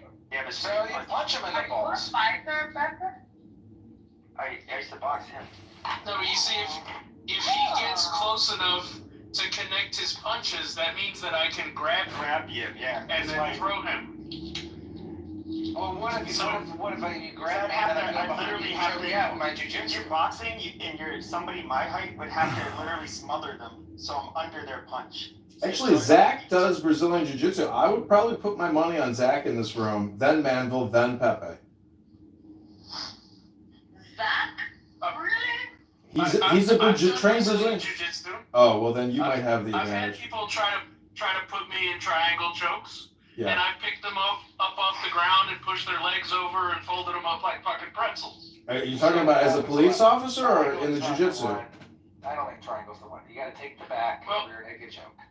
Like you gotta Daniel Penny him. Daniel Penny him. You gotta hit him with the penny. Yeah, you can go for the rear naked choke, but I might just decide to fall backwards and slam my whole body weight on top of you. Right, that would be bad. Wait, Mandel, are you talking about in the street as a cop, or are you talking about in the dojo, like training, fighting, sparring? Ryan, who would you rather wrestle with? Pepe, Zach, or Mandel? Or Edmund? Ryan, that's easy. Ryan wants to wrestle with me. I already know. I've never wrestled before. Well, look, the way this No, but I'm goes talking is... hold on, I'm talking about a sexy wrestle. Right. Ryan? Yeah. Who would Yeah, you Zach. rather wrestle with? Come on, Ryan. Thank you. I would be hurt. You got Zach? Very hurt. Yeah. Oh. Ryan's always hitting on me. If I was gay, maybe I would let Ryan fuck me. He's got a herpes sore on his middle Oh, finger. Ryan's a bottom. I forgot. Ryan's a bottom. Ryan takes Valtrex to prevent the herpes sore on his hand from crawling up his arm. Yeah. Just because he can take dicks doesn't mean he can take a punch. So wait, Manville, like how many people have you personally put cuffs on in your life at this point, you think? I can't even fucking count. Are we talking sexy cuffs or are we talking police cuffs? Police. I use the same for both. Well, you don't own a house? Is that what you said? You would like a low rate mortgage? The fluffy ones? Even if I owned a house, if you offered me a 0% mortgage, I'd probably sell mine and buy that one. Yeah, obviously. Anyways, I'm just saying, like golden cuffs. You know, I got this property that I live in at 2.3%. So it's like, you know, that's an amazing rate. It is pretty funny to me when cops can't get people in handcuffs that are like in a prone position, like with their hands underneath them. It's kind of sad. that like we don't train it enough. That's But because they're fat and have short arms, then you cannot put them in cuffs. what I do, if they're giving me their back like that and I'm not allowed to choke them, is I take my elbow and I put it in their opposite shoulder blade, and then I post up on my toes and like drive all my body weight down into their shoulder and like separate their shoulders, and that'll usually give me a little window to scoot a grip on their hand, and then I'll just straighten my arm out. Their shoulders. Yeah.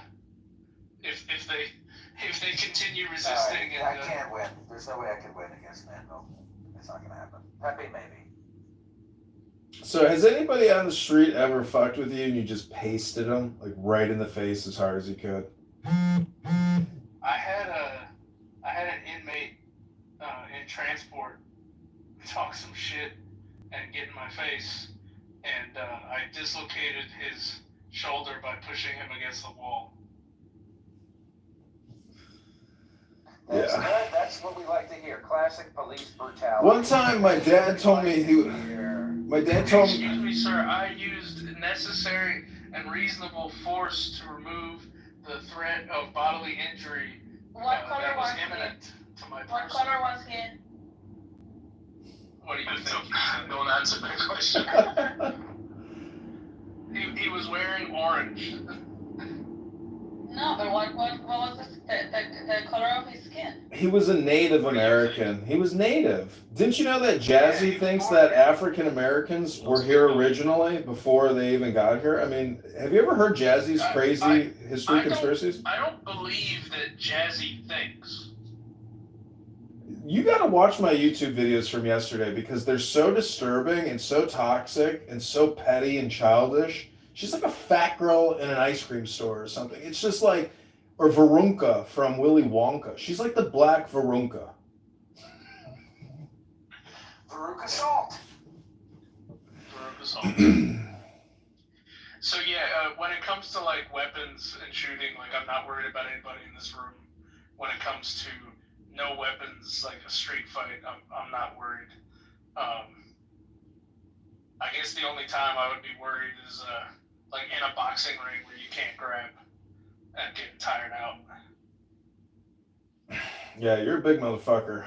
Yeah, big boys get tired. They get winded. Yeah, like if the fight lasts, you know, a minute and a half, or the fight goes to like kind of a stalemate where, you know, we're just fighting position, but we're resting for a little bit, you know, I could. Have you seen tough these? Up, but if the fight is going on for fucking, you know, 5 minutes, 10 minutes, there's no fucking way. Have you seen these slap videos, like the Slap Boxing Network or whatever the fuck? I saw a video yesterday where the guy's face literally became like disjointed and peeled back. His eye, like it was so horrific. The fact that they have this slap thing, it's like, aren't you dislocating like your eye socket, your eyeball? You're causing permanent damage. It's insane. It's really dumb because the way that they're hitting and what they're hitting with is basically a palm heel strike. It's They're insane. not slapping each other. They're hitting each other with them. Yeah, it's not a slap. It should be. How can they do this? This is like, it's insane. That would be more. If it was fingers only, nobody would. Box. In America, they slap each other. Could you imagine thinking you got a career in that sport? You got like one chance, one shot to survive. It's the dumbest shit and cringiest, craziest. The thing is, it's monetizing, and that people can't turn down the money. They'd like to have the permanent damage on one side of their face. It's insane. Well, I've seen those videos before. The thing is, though, is that they have their chin up, which in boxing, you generally, it's like you're holding a towel to your chest. You don't put your chin up out there, but it's in a way where there's not much you could do, even training your neck to take that. Like your head's gonna wobble, and it's gonna cause your brain to rattle back and forth in your head. So it's just like it's either like you're gonna get a concussive or subconcussive blow, regardless, which is kind of just stupid. Well, that's the thing. Yeah, it's not just the fingertips; it's the whole hand. So, anyways, this is a show about fucking bodily mutilation. It's really what it, because at least in grappling, you know, it's full body. So like this, I cannot believe that this shit is even real. If you do it long enough, I guess you go find a left-handed slapper to fix the other side of your face up. And the other thing too is that this is well known in like boxing and MMA. Once you get your first concussion, it's easier for you to get each subsequent concussion. So like that you get people that used to have good chins and then it goes away. How many concussions have you gotten, Pepper? That I know of, I mean, I don't know. Click the link above. Those are the top 10 power slaps. And if you just think about the fact that these people are exchanging money for their health and that the ramifications of these slaps is so severe that there is no way that they do not have permanent damage. I mean, you're talking about your fucking eye. Like, you're talking about a very sensitive part of the... You're talking about brain damage. And it's just unbelievable. Is this the origin of cauliflower ears? No, those are wrestlers who have their ears tugged on, you know, from grappling on the ground. But this power slap shit is like next level stupid. It's unbelievable. I have a cauliflower ear now. But it's like $1 billion business, and I don't think it'll ever stop. But honestly, like, how can they allow this to persist as a sport? Imagine like going through college and being like, man, I've always wanted to be in power slap. You get into power slap next time, you know, you throw your whole life down the drain because you just had your fucking head bashed in. I'm guessing with the face slapping competitions, I'm guessing they have like weight limits because that just the physics alone. No, they've got the video that just went viral where like literally his face collapsed in and like shifted. It's a very horrific video. I'll see if I can find it. I mean, if somebody like Shaquille O'Neal bitch slapped as hard as he could, like a 5'5", like 120 pounds. They have a heavyweight division. Smacking him to the ground. Look at the Power Slap YouTube channel. Like they have heavyweight division. It's just shocking.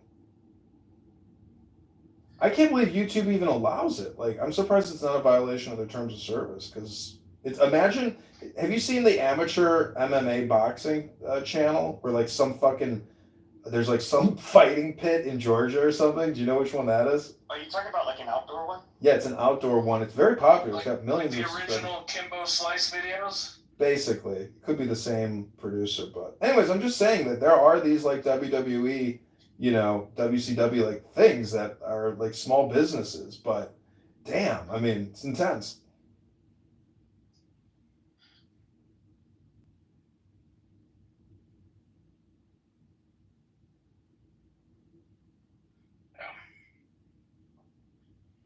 I didn't know, but there's like a women's division, and they got hot chicks doing it too. That's pretty amazing.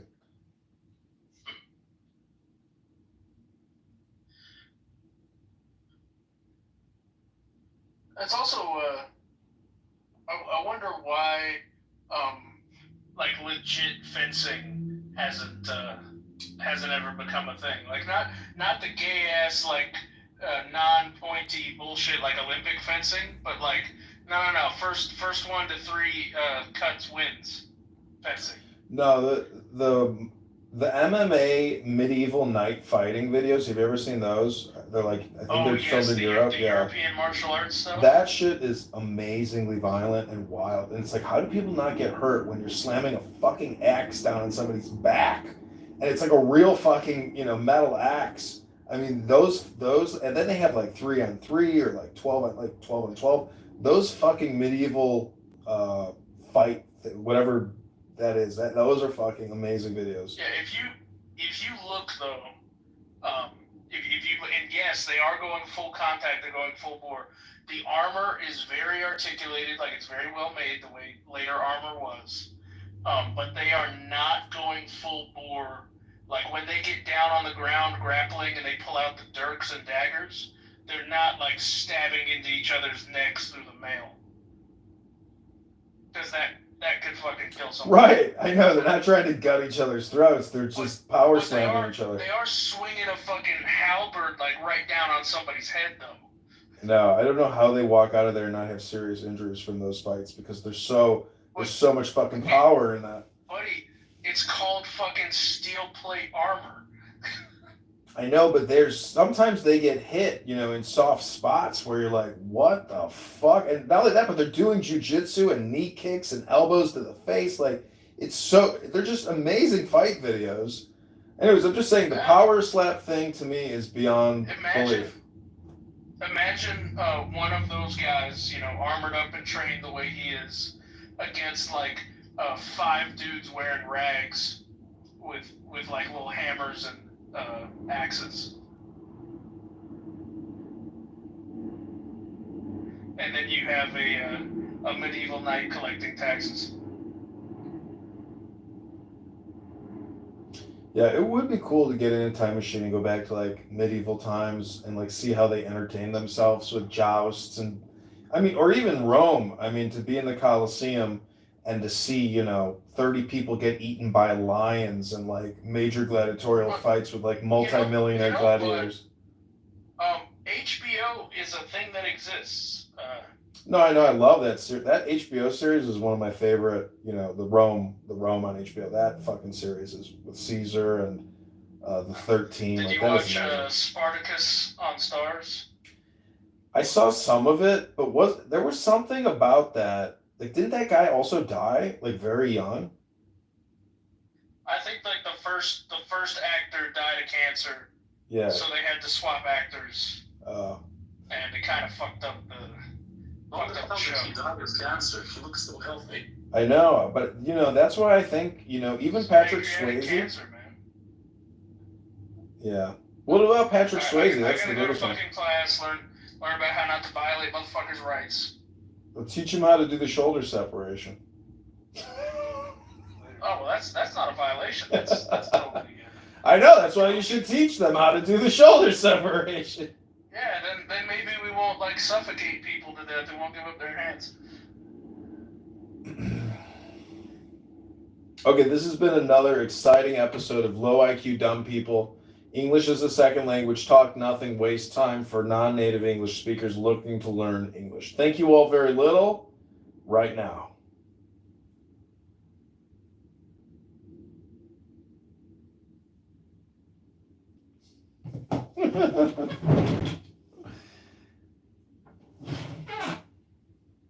That's what I call an Irish goodbye.